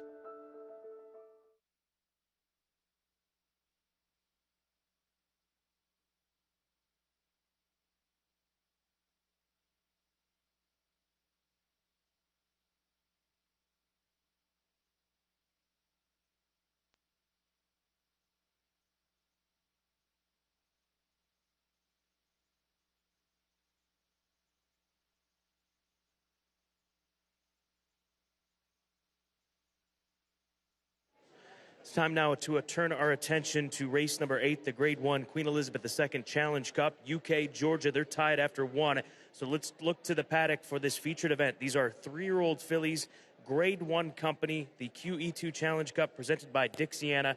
And I'm going to go to the number 2 horse as my top play. Technical Analysis is the number 2 for trainer Chad Brown. Glided over the yielding ground at Saratoga at the end of August to pick up a Grade 2 win. Prior to that, won the Grade 3 Lake George. Should have good forward position. She is by one of the best European stallions in the game right now in Kingman and Klarovich Stables. They've done a great job in acquiring these horses out of Europe and turning them into graded stakes winners, and in this instance, a Grade 1 contender in the Queen Elizabeth II Challenge Cup Stakes for these straight 3-year-old fillies. Good price, too, 4-1 on the board on Technical Analysis. Then go to the 8-horse Flippant for Vicky Oliver. That's my second choice. Just clicked up to 10-1. The gray filly by Tappet out of Frivolous, the stakes-winning First Dam, bred by G. Watts Humphrey Jr. She really has come on in her last 3 starts, coming from off the pace. That has been the key to her runs. She'll have plenty of distance to allow that stride to get to work late. And if she can continue the upward trajectory that she is currently on, I think that she's got a very good look in here at a 10-1 price for Vicky Oliver and Rafael Bejarano. Then go one outside to Cloudy Dawn, the number 9 horse, who is 18-1 for William Haggis. William Haggis bringing this filly over from the UK. She's been campaigned in France as well as multiple stops in racetracks in England. She comes off of a Grade 3 victory over soft turf at Deauville. And William Haggis has already had a win today in the Queen Elizabeth II Stakes with Baid, arguably the top miler that we have in worldwide racing. So he is in a unique position to complete the Grade 1 QE2 double from Ascot here to Keeneland. What an afternoon that would be for William Haggis. Brian Hernandez Jr. will be tasked with riding this filly by Cloudy Dawn, as we see the number 9 horse, that is Cloudy Dawn, getting a little worked up, daughter of Kodiak, as she is 18-1. Let's quickly go over to the favorite, the number 4 horse, Empress Josephine, the daughter of Galileo. We saw her just 1 week ago in the Grade 1 First Lady presented by UK Healthcare. Johnny Velasquez rode her that day. He made the suggestion to add blinkers, which they will do today. And Aidan O'Brien has made this move successfully in the past. 10 years ago, he brought a filly by the name of Together, who was second in the Grade 1 First Lady. A week later, would come back and win the Grade 1 QE2 Challenge Cup. And Aidan O'Brien and their Coolmore fillies especially, they are built for this. They are hardy, they are sturdy, they get used to this kind of campaign, quick races in between, and you can see they're getting saddled up right now at odds of 2-1. There is history here with this move for Coolmore and Aidan O'Brien, and certainly she fits this group, having finished third against older counterparts when Blowout was able to go wire to wire in the Grade 1 First Lady. This is a wonderful renewal of the Grade 1 Queen Elizabeth II Challenge Cup presented by Dixiana, and 14 minutes from now, we'll see these Grade 1 fillies compete.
Horses are entering the track for Keeneland's featured 8th race, 38th running of the Queen Elizabeth II Challenge Cup, presented by Dixiana. Grade 1, 3-year-old fillies, 9 furlongs, over the turf, listed yielding, rail set at 0 feet. Double and pick 3 wagering starts the last of the day's rolling pick 3s. No changes, post time in only 5 minutes.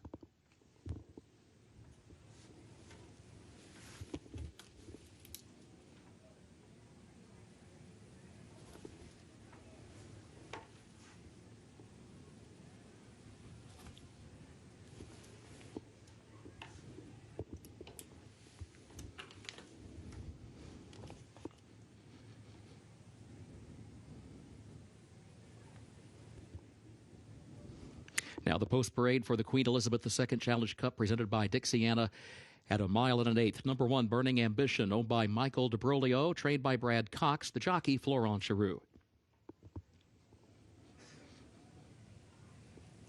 2, Technical Analysis, owned by Klarovich Stables Incorporated, of Seth Klarman, trained by Chad Brown. Jose Ortiz to ride. 3, Shantasara, owned by Michael Dubb, Madicat Stables LLC of Saul Kuman, and Robert LaPenta, trained by Chad Brown. Flavian Pratt to ride. 4, Empress Josephine, owned by Mrs. John Magner, owned also by Michael Tabor and Derek Smith, trained by Aidan O'Brien, jockey John Velasquez. Number 5, Nicest, owned by Katsumi Yoshida, trained by Donica O'Brien. Julian Leperoux to ride. 6, Queen Goddess, owned by Eclipse Thoroughbred Partners of Aaron Wellman, owned also by Tolo Thoroughbreds Incorporated of Jeffrey Nixon, the trainer Michael McCarthy, the jockey Tyler Gaffalione. Number 7, Lady Spite Spear, owned by Charles Fipke, trained by Roger Atfield, jockey Emma Jane Wilson. Number 8, Flippant, owned by G. Watts Humphrey Jr., the trainer Victoria Oliver, jockey Rafael Bejarano. Number 9, Cloudy Dawn, owned by James Wigan, trained by William Haggis. Brian Hernandez Jr. to ride. Number 10, Closing Remarks, owned by Harris Farms Incorporated of John Harris, trained by Carla Gaines, the jockey Umberto Rispoli. Post time in only 3 minutes.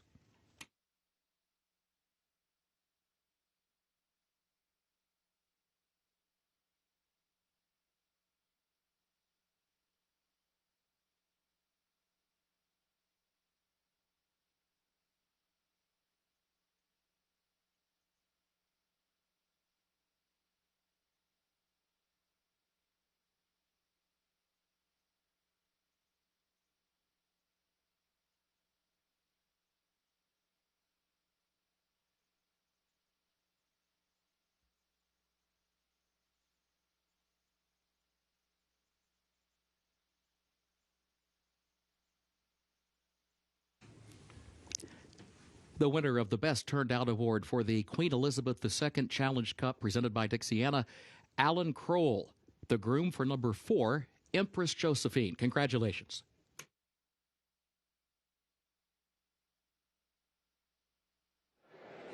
We are quickly approaching post time for the Grade 1 Queen Elizabeth II Challenge Cup, presented by Dixiana. And there's a look at Empress Josephine, her second Grade 1 test in 7 days, Gabby, and there is no lacking in energy from this filly for the Coolmore Connections. She seems more revved up today than she did last time out, Scott.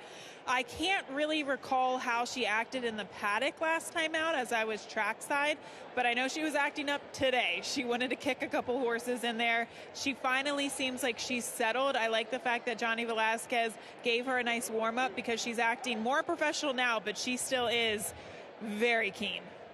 I think it's a good sign, considering it's been 7 days since we've seen her run. There's the 3-horse Shantasara for Chad Brown and Michael Dubb, Madicat Stables, and others. Back-to-back stakes wins coming into this spot.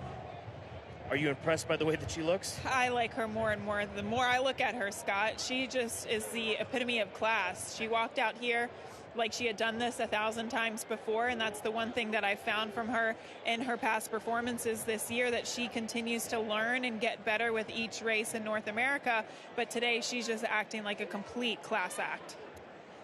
Let's move over to the number 9 horse for William Haggis. That is Cloudy Dawn. She continues to be a big price, 19-1. This is a yard, this is a barn in William Haggis that you just have to trust their judgment to bring this horse here.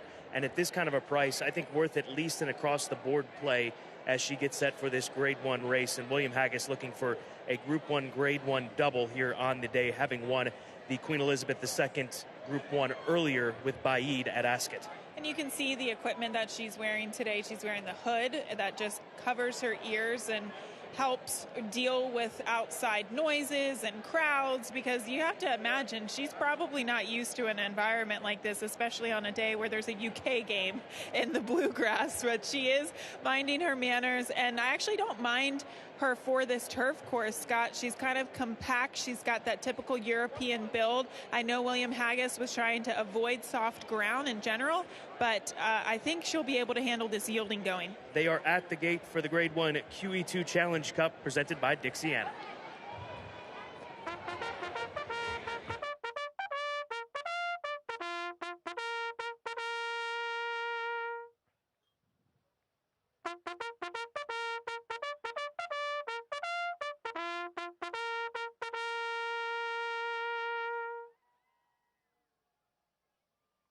Horses have reached the starting gate and are moving into line for Keeneland's featured 8th race, 38th running of the Queen Elizabeth II Challenge Cup presented by Dixiana, Grade 1.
Your attention, please. A late scratch in Keeneland's 8th race. Scratch number 7, Lady Spite Spear. Late scratch in Keeneland's featured 8th race. Scratch number 7, Lady Spite Spear, injured in the starting gate.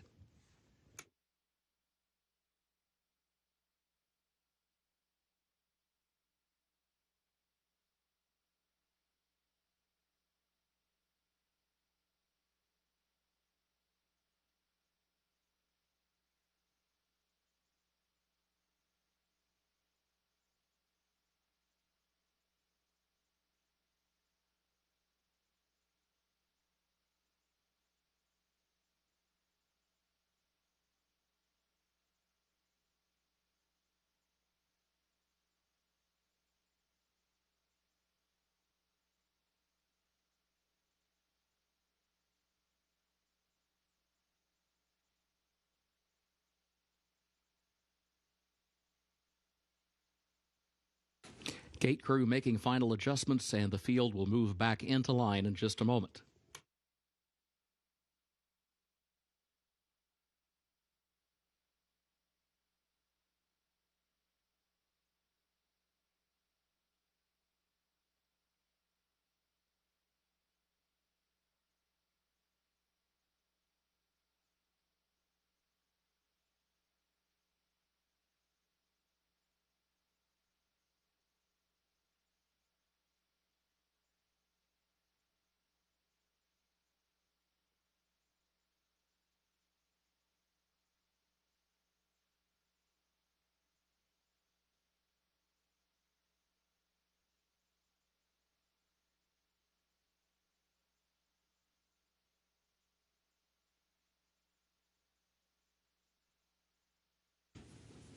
Once again, they are moving into line for Keeneland's featured 8th race.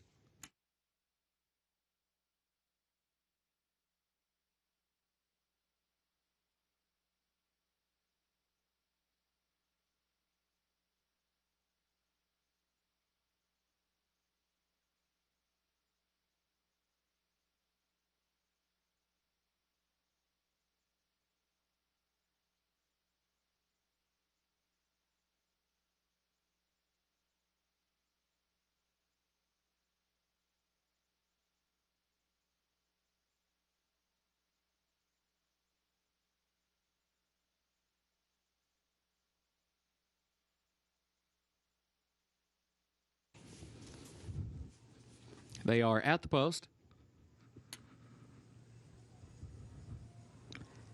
And they are off in the Queen Elizabeth II Challenge Cup presented by Dixiana. There's Burning Ambition outrunning for the lead down toward the inside. Technical Analysis, Empress Josephine also up close in the opening strides. Burning Ambition, though, has the advantage. Here's Technical Analysis moving forward now to take the lead as they head to the first turn. Empress Josephine third. Shantasara is in fourth. Queen Goddess fifth against the rail. Cloudy Dawn sixth on her outside. Nicest is seventh. Closing Remarks is back in the eighth position. Flippant last of the nine, but right there with the rest around the first turn. The opening quarter, 23.91 seconds. Technical Analysis against the rail leads at 3/4 of a length. Empress Josephine goes second to the outside. Then a gap of 2 more lengths back to Burning Ambition in third. Shantasara now moves up to challenge for that third position from the outside. 2 more lengths to Queen Goddess, Cloudy Dawn, Nicest, Closing Remarks, and Flippant, who trails at the midpoint of the backstretch. 48.63 seconds the time for the first half mile. Technical Analysis is the leader for Jose Ortiz to the far turn by 3/4 of a length.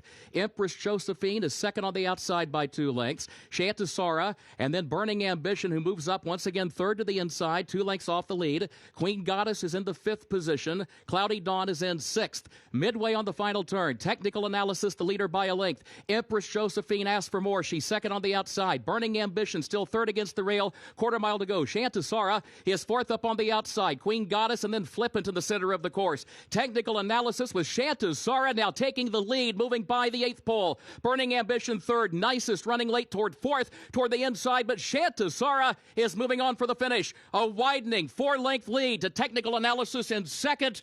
Down to the wire, Shantasara, Flavian Pratt to win the Queen Elizabeth II Challenge Cup presented by Dixiana.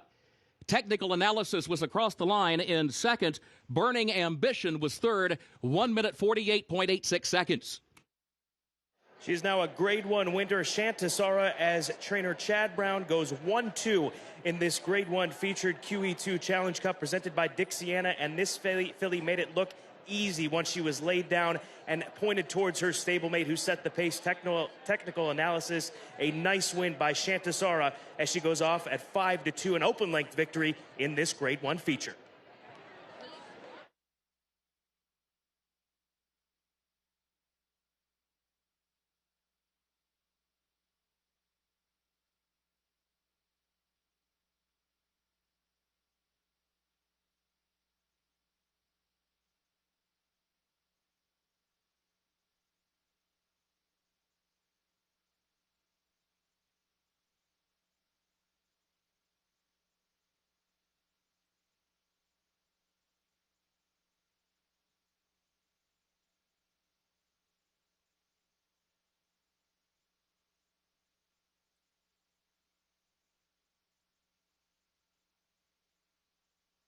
Photo for fourth. Hold all tickets.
Unofficial results of Keeneland's featured 8th race. Number 3, Shantasara was first. 2, Technical Analysis second. 1, Burning Ambition third.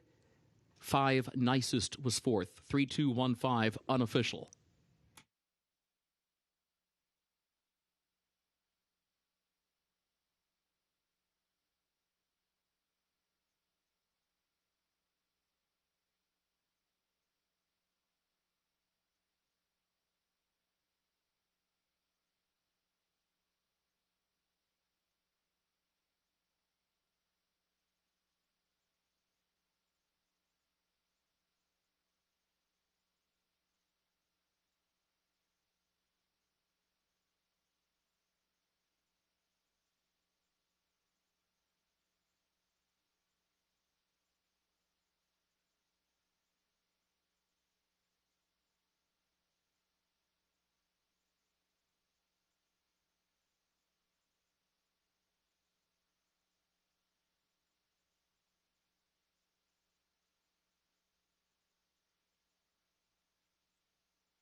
Results of Keeneland's featured 8th race official, 3-2-1-5, the official results.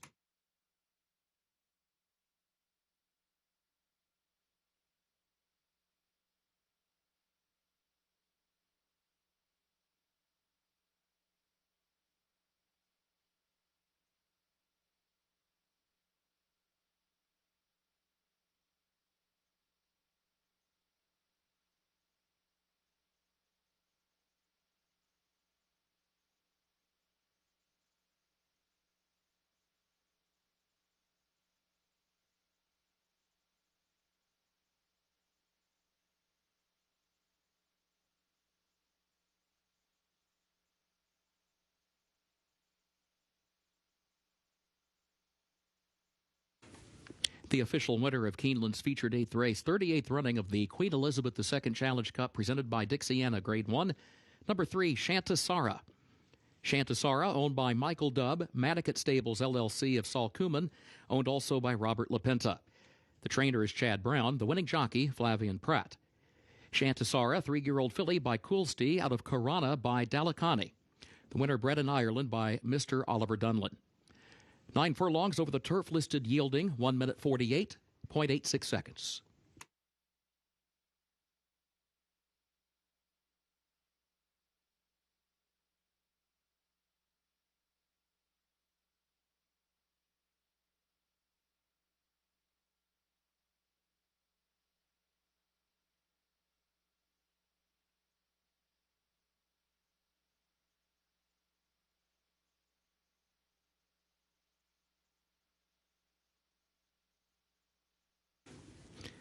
Now the trophy presentation for the Queen Elizabeth II Challenge Cup, presented by Dixiana. Bill and Donna Shively, representing Dixiana, make the presentation to the connections of Shantasara.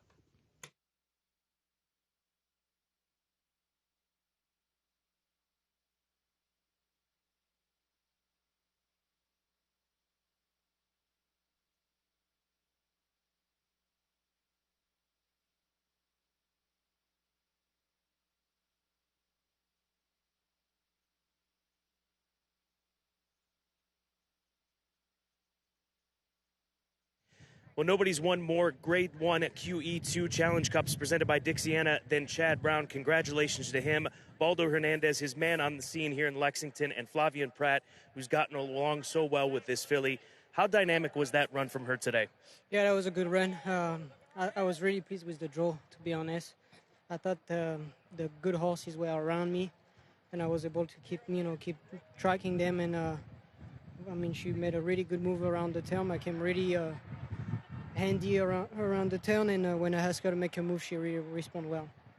How easy is she to settle the way that she does off the pace and respond to what you want to do with her? Yeah, she broke well, and I was able to tuck her in right away, and she switched off nice. I was traveling super, and like I said, when it was time to go, she was there for me. Well done. Thank you. Baldo, I know she'd worked well here. Did you expect this kind of performance from her here at Keeneland? Yes, I expected really well because the way she breathed last time, she was waiting for the filly, and she improve all the time, and it's coming along. This filly, she got a really good talent, and is getting improved all the time. So she handled the turf really well here, and then every time she's training here, she's training really well. Well done. Thank you. Shantazara blowing the doors off the Grade 1 at QE2 Challenge Cup presented by Dixiana.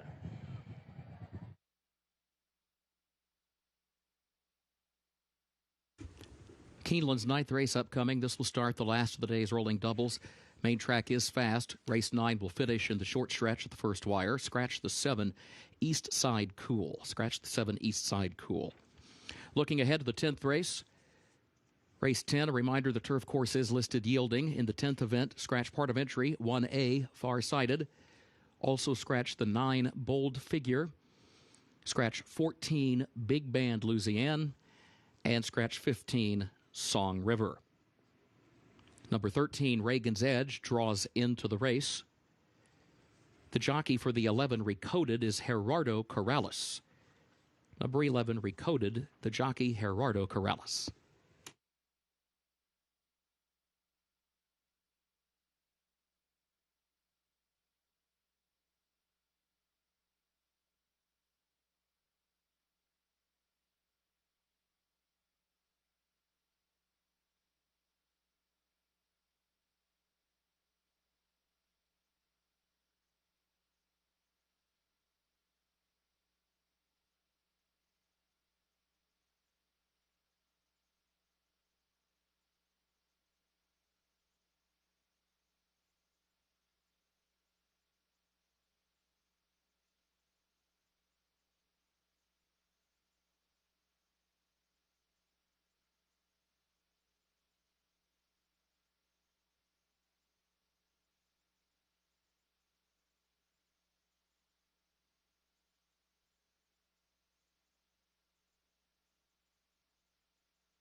Race number 9 is 14 minutes to post. Just a quick update on the UK-Georgia game. It is 14-7. Georgia ahead. The UK Cats are about to get the ball back as they approach 2 minutes in the first half, Gabby. So we'll keep track of that for our fans here as we're taking a look at Ducali, the number 5 horse for Brad Cox and Judd Mott. First time going around ground, blinkers off, and comes out of one of the livest races we've seen this year. Thank you for the update on the UK game, Scott. I appreciate that. I've been hearing the crowd cheer throughout the afternoon, and I don't know what's going on. I knew at some point a touchdown was scored, though.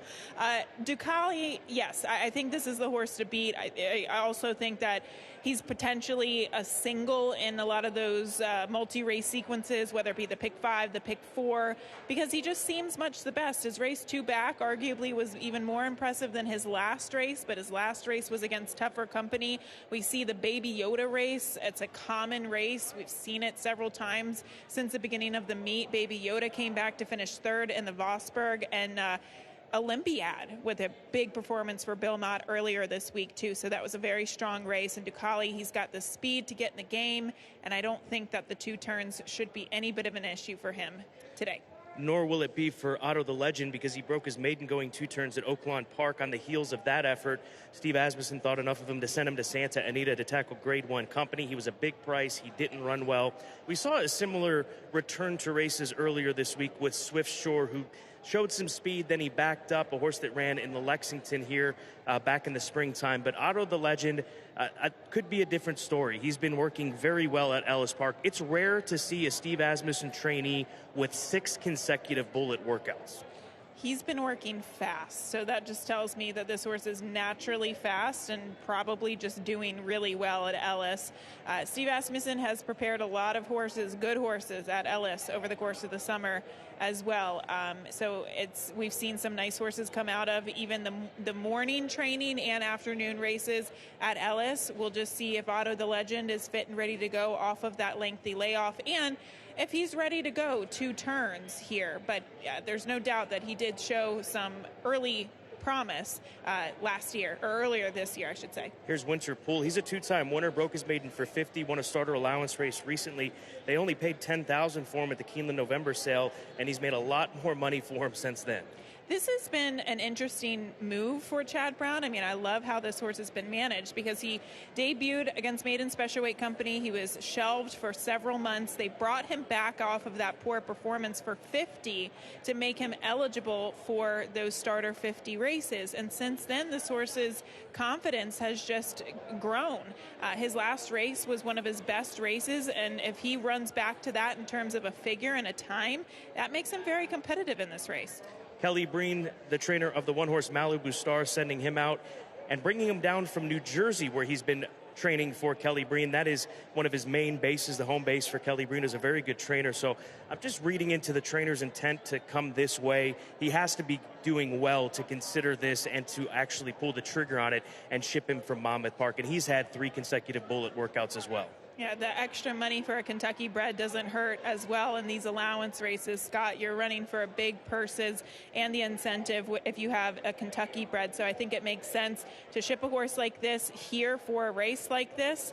He's been pretty consistent throughout his career. The only mishap was 2 starts back in January at Aqueduct. He didn't show any speed. He was really wide, but he came back with a decent performance. My concern with him is speed on the rail, and if he's at 100% fitness, he has to be. Mr. Tip is live on the board. He's 5-1. That's the 9 for Mike Maker. Ran well on turf. His last dirt race was going 7 furlongs at Saratoga. Is it more for you the distance for him today, getting back on dirt? I don't mind him getting back to dirt, like you said. And if you look at his race back at Churchill in June, that was against Starter Allowance Company. He actually beat Winterpool, who is a shorter price in this race today. And if the pace collapses, he'll be running late under Tyler Gaffalione, who really knows how to pick a horse up and get him to the finish line. Turf is now listed good for that nightcap, so that is an upgrade. Turf now listed good for the 10th and final, as this 9th race does start the late daily double here at Keeneland.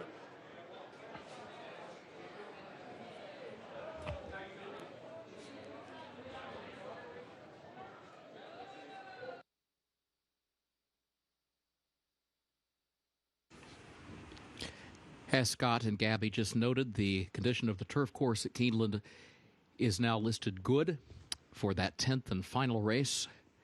Condition of the turf course now listed good for race 10. Main track is fast for this upcoming 9th event.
Horses are entering the track for Keeneland's 9th race, the Ashview, an allowance for 3-year-olds and up at 1 mile over the fast main track. Race will finish in the short stretch at the first wire.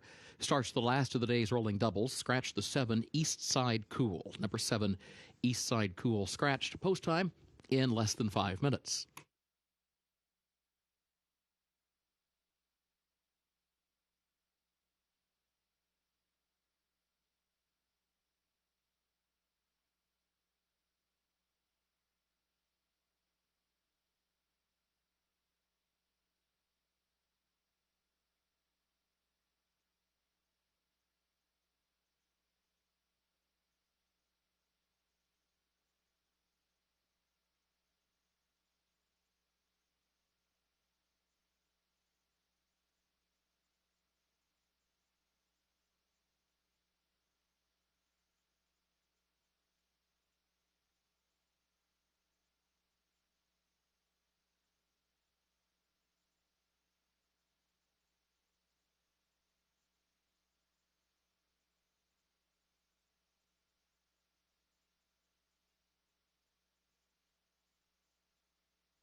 quickly approaching post time for race number 9, the start of the late daily double on this Saturday at Keeneland Racecourse. And we're looking out to the number 6 horse right now for Tom Vanberg. That is Trash Talkin' Yankee, a son of Northern Afleet. He's currently sitting at odds of 22-1 on the tote board. Comes off an Ellis try and consecutive one-turn try, so perhaps going out to a route of ground will move this horse forward.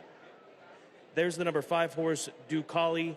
First time at a route of ground for trainer Brad Cox, equals 28% winners. That is a very high percentage, and here is my best angle of the day. I like him on top of the 2 and 1. I suggest a 5/1-2 exacta in this race. I see no reason why this son of Twirling Candy can't take a big leap forward on the stretch out and ground. There's Winter Pull. Chad Brown looking for back-to-back wins on the card. It is very interesting what they've done with this horse, but he's been so well campaigned.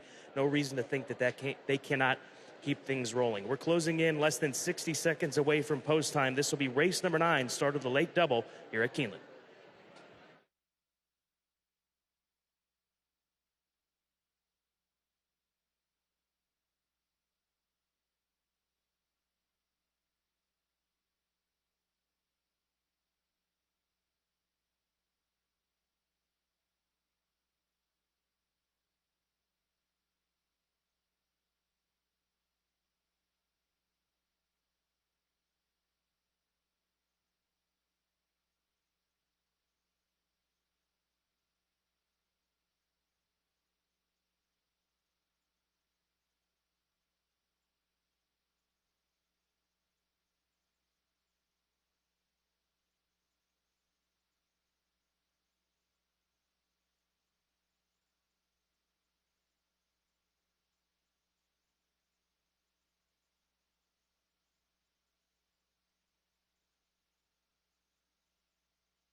Horses have reached the starting gate for Keeneland's 9th race, the Ash View.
First wire. They are at the post. They're off. King's Mischief from the extreme outside. Malibu Star there to the inside. Ducali in between those two as they head for the first turn. Ducali moves up, puts a head in front into the turn. King's Mischief goes with him, though, and Malibu Star saves the ground to the inside in third. Trash Talkin' Yankee moves up fourth around the outside of Otto the Legend in fifth. Mr. Tip is in sixth. Winterpool is seventh. Mr. Candy Ride is eighth on the outside, and Hunt the Front is last of the 9 as the field moves off the first turn. Opening quarter, 24.5 4.48 seconds. Onto the backstretch they go. Ducali the leader. Ducali against the rail. Leads it by 3/4 of a length. King's Mischief second by almost a full length. And then Trash Talk and Yankee. Malibu Star back toward the inside. Those two contest the third spot. Gap of 2 more lengths. Otto the Legend has lost some ground. In the meantime, Mr. Candy Ride moves up the inside rail into the 5th position. And now within 5 lengths of the lead. Winter Pool between horses. Mr. Tip between horses. Otto the Legend to their outside. And further back, Hunt the Front is last. It was 48.95 seconds for the opening half mile. Ducali the leader. Ducali, the leader by 3/4 of a length. King's Mischief tries to draw alongside. Second 3/4 of a length. Trash Talk and Yankee third up on the outside. Malibu Star fourth against the rail. Otto the Legend goes fifth. Winter Pool is in close quarters between horses and 6-5 from the front. Top of the short stretch, Ducali. King's Mischief 1-2. Malibu Star behind them. Trash Talk and Yankee to their outside. King's Mischief right alongside of Ducali. Trash Talk and Yankee. Winter Pool. Malibu Star back toward the inside. Ducali has the lead. Winter Pool runs down the outside, but the wire is coming. Ducali's in front. Winterpool to second. Ducali, Winterpool. Ducali, Winterpool. Ducali wins it. Winterpool across the line in second, and then Malibu Star up the inside third from King's Mischief. It is such an effective angle. When trainer Brad Cox runs a horse first time at a route of ground, they improve so much and they win so often. And a nice ride by Florent Giroux. He was under cruise control around the far turn, and about the 3/8 pole, that's when he decided it was time to go. And it's a good thing that he made that move at that point in time, because Winterpool was closing in on him, but he comes up just about a half of a length shy of Ducali for Juddmonte, a homebred for Juddmonte Farms, the son of Twirling Candy.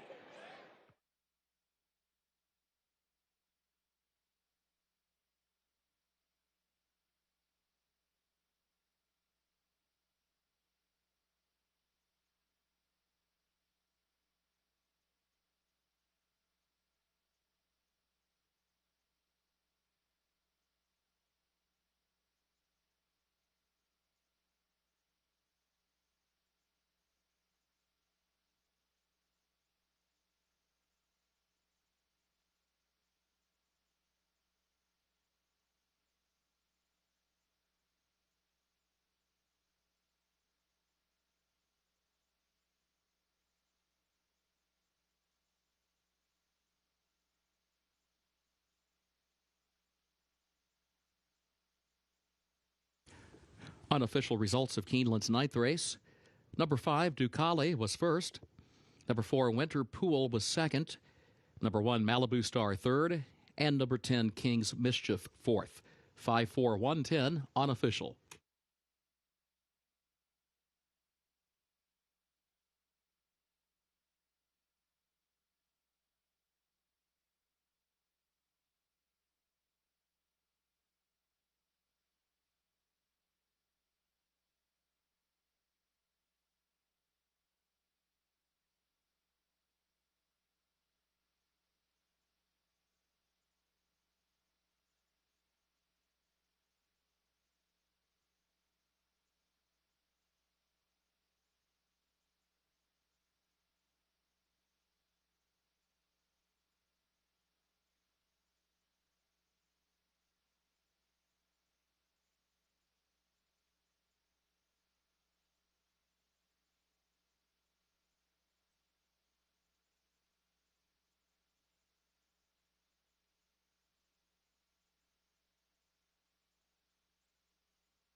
In the winner's circle for Keeneland's ninth race, the Ashview, number 5, Ducali, owned by Juddmonte of Fahad bin Khalid, trained by Brad Cox, the jockey Florent Giroux. Ducali, a 3-year-old son of Twirling Candy out of Barbadia by Speightstown, winner bred in Kentucky by Juddmonte Farms Incorporated. 1 mile over the fast main track, 1 minute 37.54 seconds.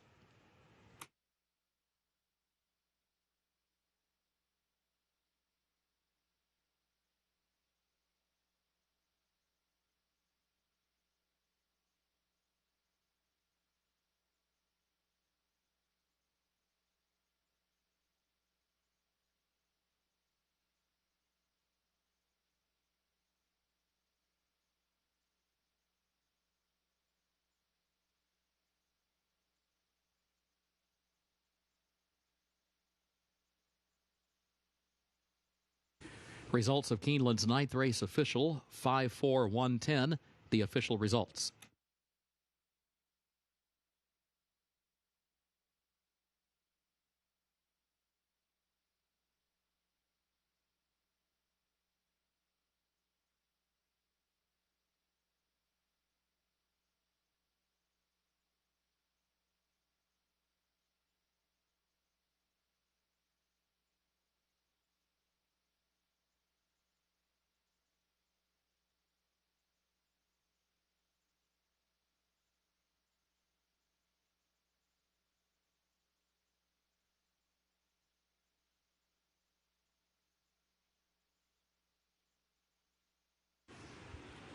In the winner's circle, the Ashview Trophy presentation to the connections of Ducali.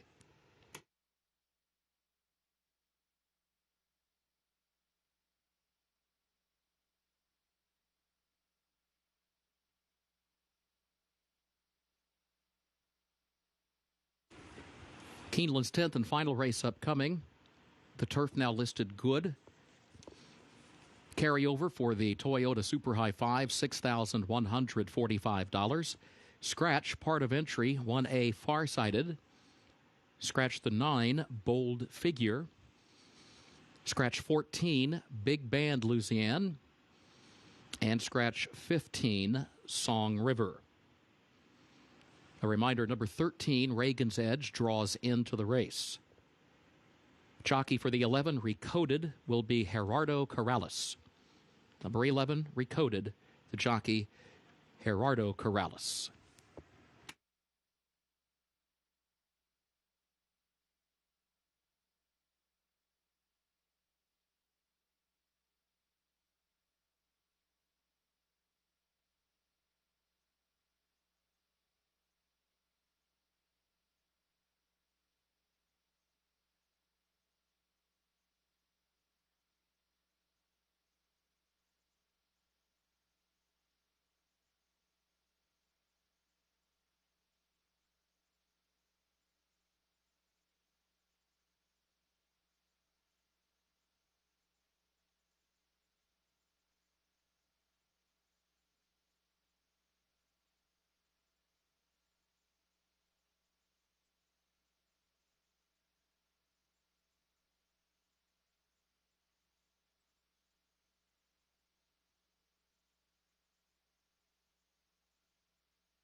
We've reached the 10th and final 16 minutes to post. This is a 2 other than allowance race. They'll be sprinting on the turf course, which has been upgraded to good from yielding off of the QE2 run that we had the feature race number 8. We'll start with the one-horse Social Chatter, as this time a daughter of Twirling Candy looking for a win late in the card. Vicky Oliver, the trainer, a filly that has shown some life in each of her turf sprints. She's as consistent as the day is long as they sprint her on grass, Gabby, and she gets that opportunity again here today. 4-1, good price. I think this is a very good race, but I agree with you with Social Chatter. I think that she is one of the contenders in here. I did use her in 4th, did not pick her in the top 3, but she is a horse that I think could get a pretty nice setup closing from off the pace here. Music City Star, the 2, your top play. She's going to be trying to set the pace, right? She will send from the inside. My biggest concern with her is at the 4, Chili Patine. She also has a lot of early speed, so she's going to have to kind of shrug off that early pace pressure and go on from there.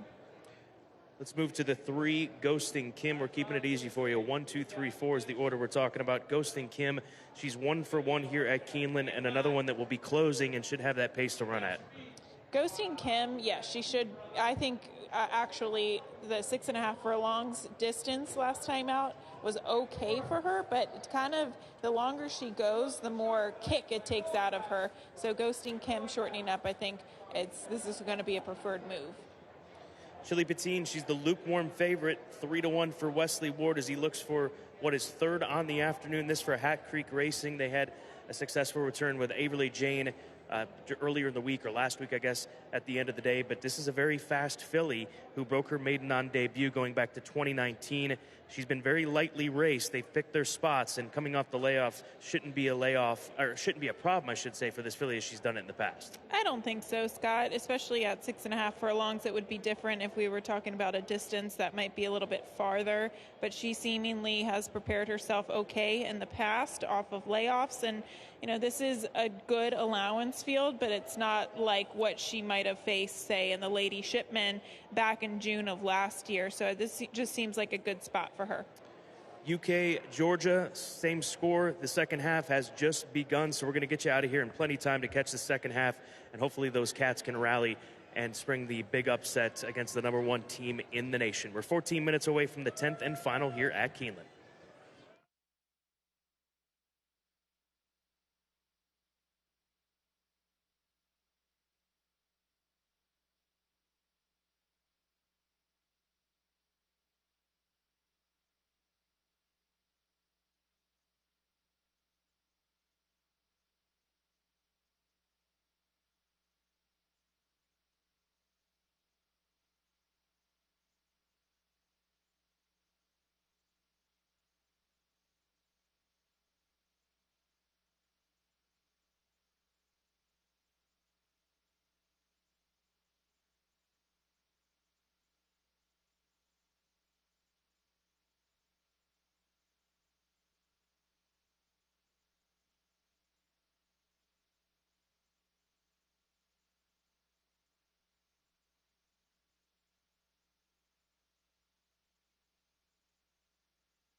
Horses are entering the track for Keeneland's 10th and final race, the Matahari.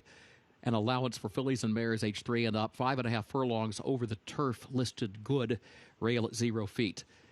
Carryover for the Toyota Super High 5, $6,145. Scratch part of entry 1A, Farsighted. Also scratch the 9, Bold Figure. Scratch the 14, Big Band, Louisiane. And scratch the 15, Song River. A reminder, number 13, Reagan's Edge, draws into the race. The jockey for the 11, Recoded, is Gerardo Corrales.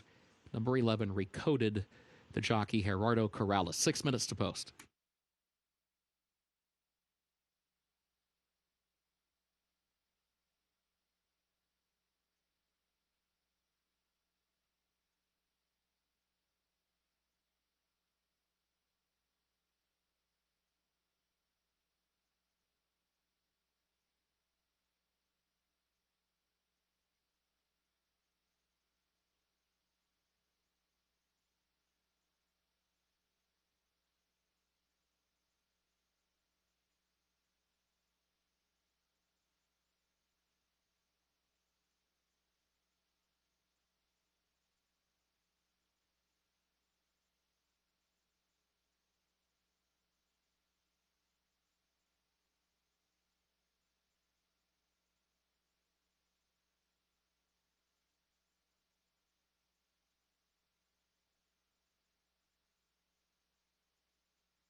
The winner of the Dixiana Best Turned Out Award for the 10th race, Arturo Torpete. The groom for number 12, Sarah C. Congratulations.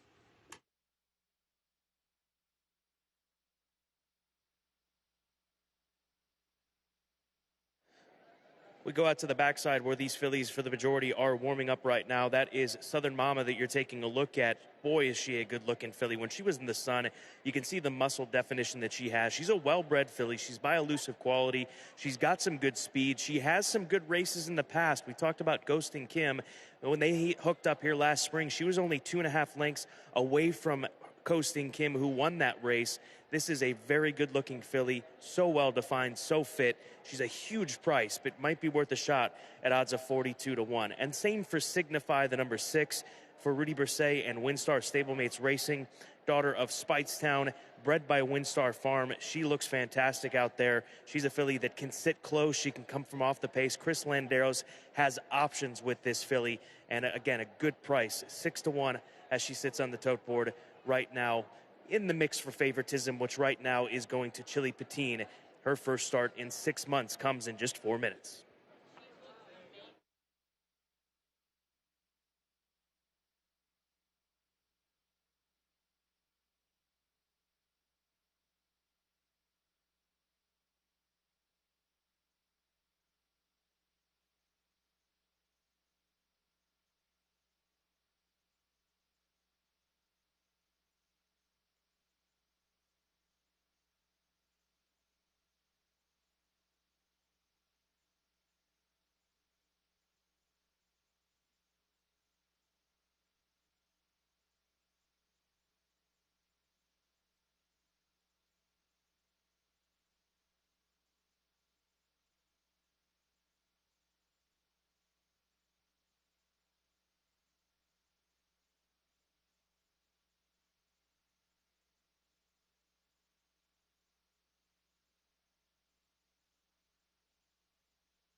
Horses have reached the starting gate for Keeneland's 10th and final race, the Matahari.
They are at the post.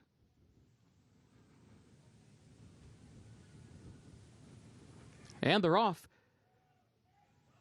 Foreign Exchange for the lead. Chili Patine a step quicker. Chili Patine to the lead. Foreign Exchange second. Signify away third. Recoded is fourth. Sarah C is in fifth. Reagan's Edge sixth far outside. Music City Star away running seventh, but only 3 lengths off the early lead. Lemos Cunha his eighth in between horses as they make the move toward the far turn. And then further back, Reagan's Edge, who broke well, has dropped back onto the turn, back into the 9th position now and has some running to do from there. Social Chatter is in close quarter in 10th around the far turn. Habo Bonero is 11th.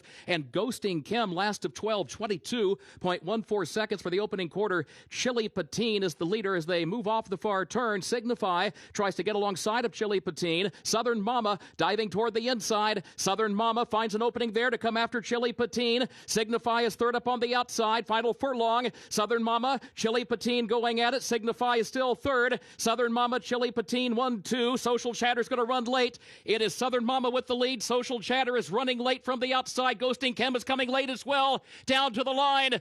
Social Chatter, maybe. If not, it'll be Ghosting Kim, both coming from off the pace and hitting the wire together. What a way to close out this massive Saturday of racing here at Keeneland Racecourse. Right now, you've got Chili Patine in the lead, the 5-horse Southern Mama, the filly that looks so good in the proceedings. She's down on the inside. I think she even makes the lead for a few strides. The 6 is starting to drift a bit. That is Signify. Here comes the 1 of the G. Watts Humphrey Junior Silks, as well as the 3. They hit the wire together. Another tight finish on this Saturday. We'll give you a couple more views, but the placing judges will have to decide this one.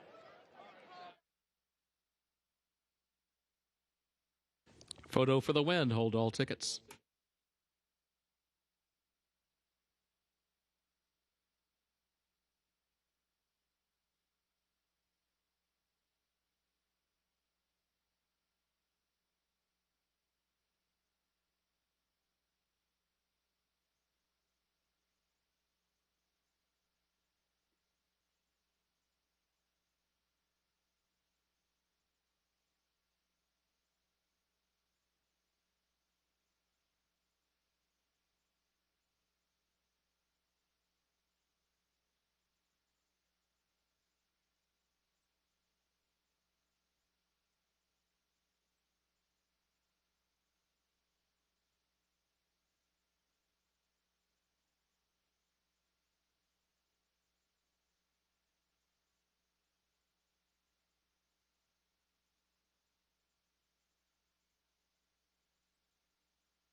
In the photo, number 1, Social Chatter, finishes first.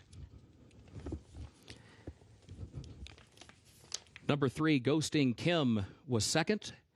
The 5, Southern Mama, third. 6, Signify, was fourth. Dead Heat for fifth to complete the Super High 5. The 7, Lemos Cunha, and the 13, Reagan's Edge in that Dead Heat for fifth.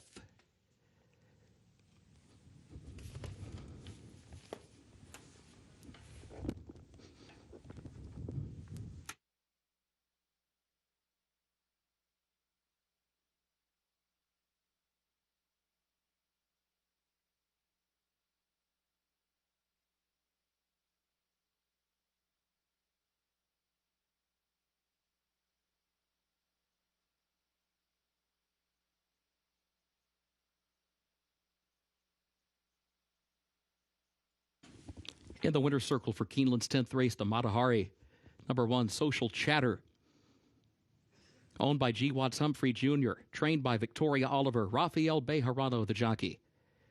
Social Chatter, a 3-year-old filly by Twirling Candy out of Rock Wall by Fastnet Rock.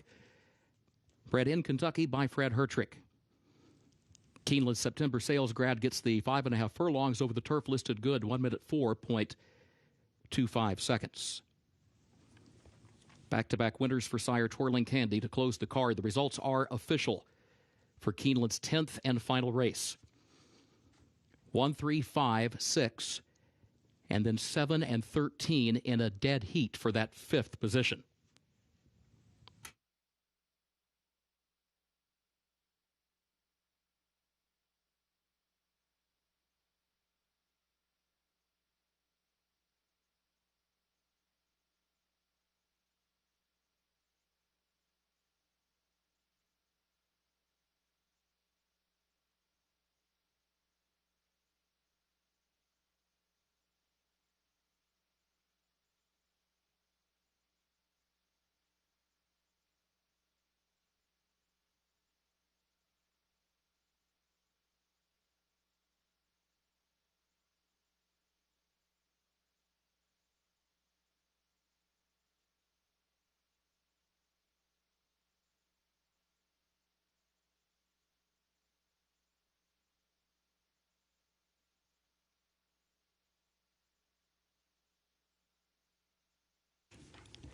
The trophy presentation for Race 10, the Matahari. Dermot and Sarah Fagan, representing Dixiana, present to the connections of Social Chatter.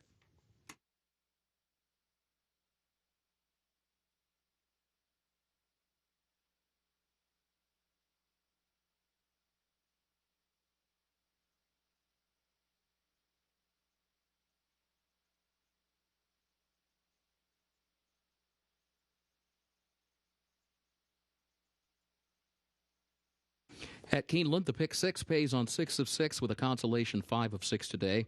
The late pick 5 on 5 of 5 with a consolation 4 of 5. And there will be a carryover for the Toyota Super High 5 for tomorrow's card, as race number 10 has concluded live racing for today. A reminder, the second floor grandstand, including the sports bar and the mezzanine bar, will remain open for simulcasting until approximately 30 minutes after Keeneland's final race. You may advance wager any races which are scheduled to occur after that time. Again, a carryover for tomorrow's card for that Toyota Super High 5 of just over $17,000. That'll be $17,573 for the Toyota Super High 5 carryover. We thank you for being with us. For now, on behalf of Keeneland and also for Dixiana, thank you and good evening.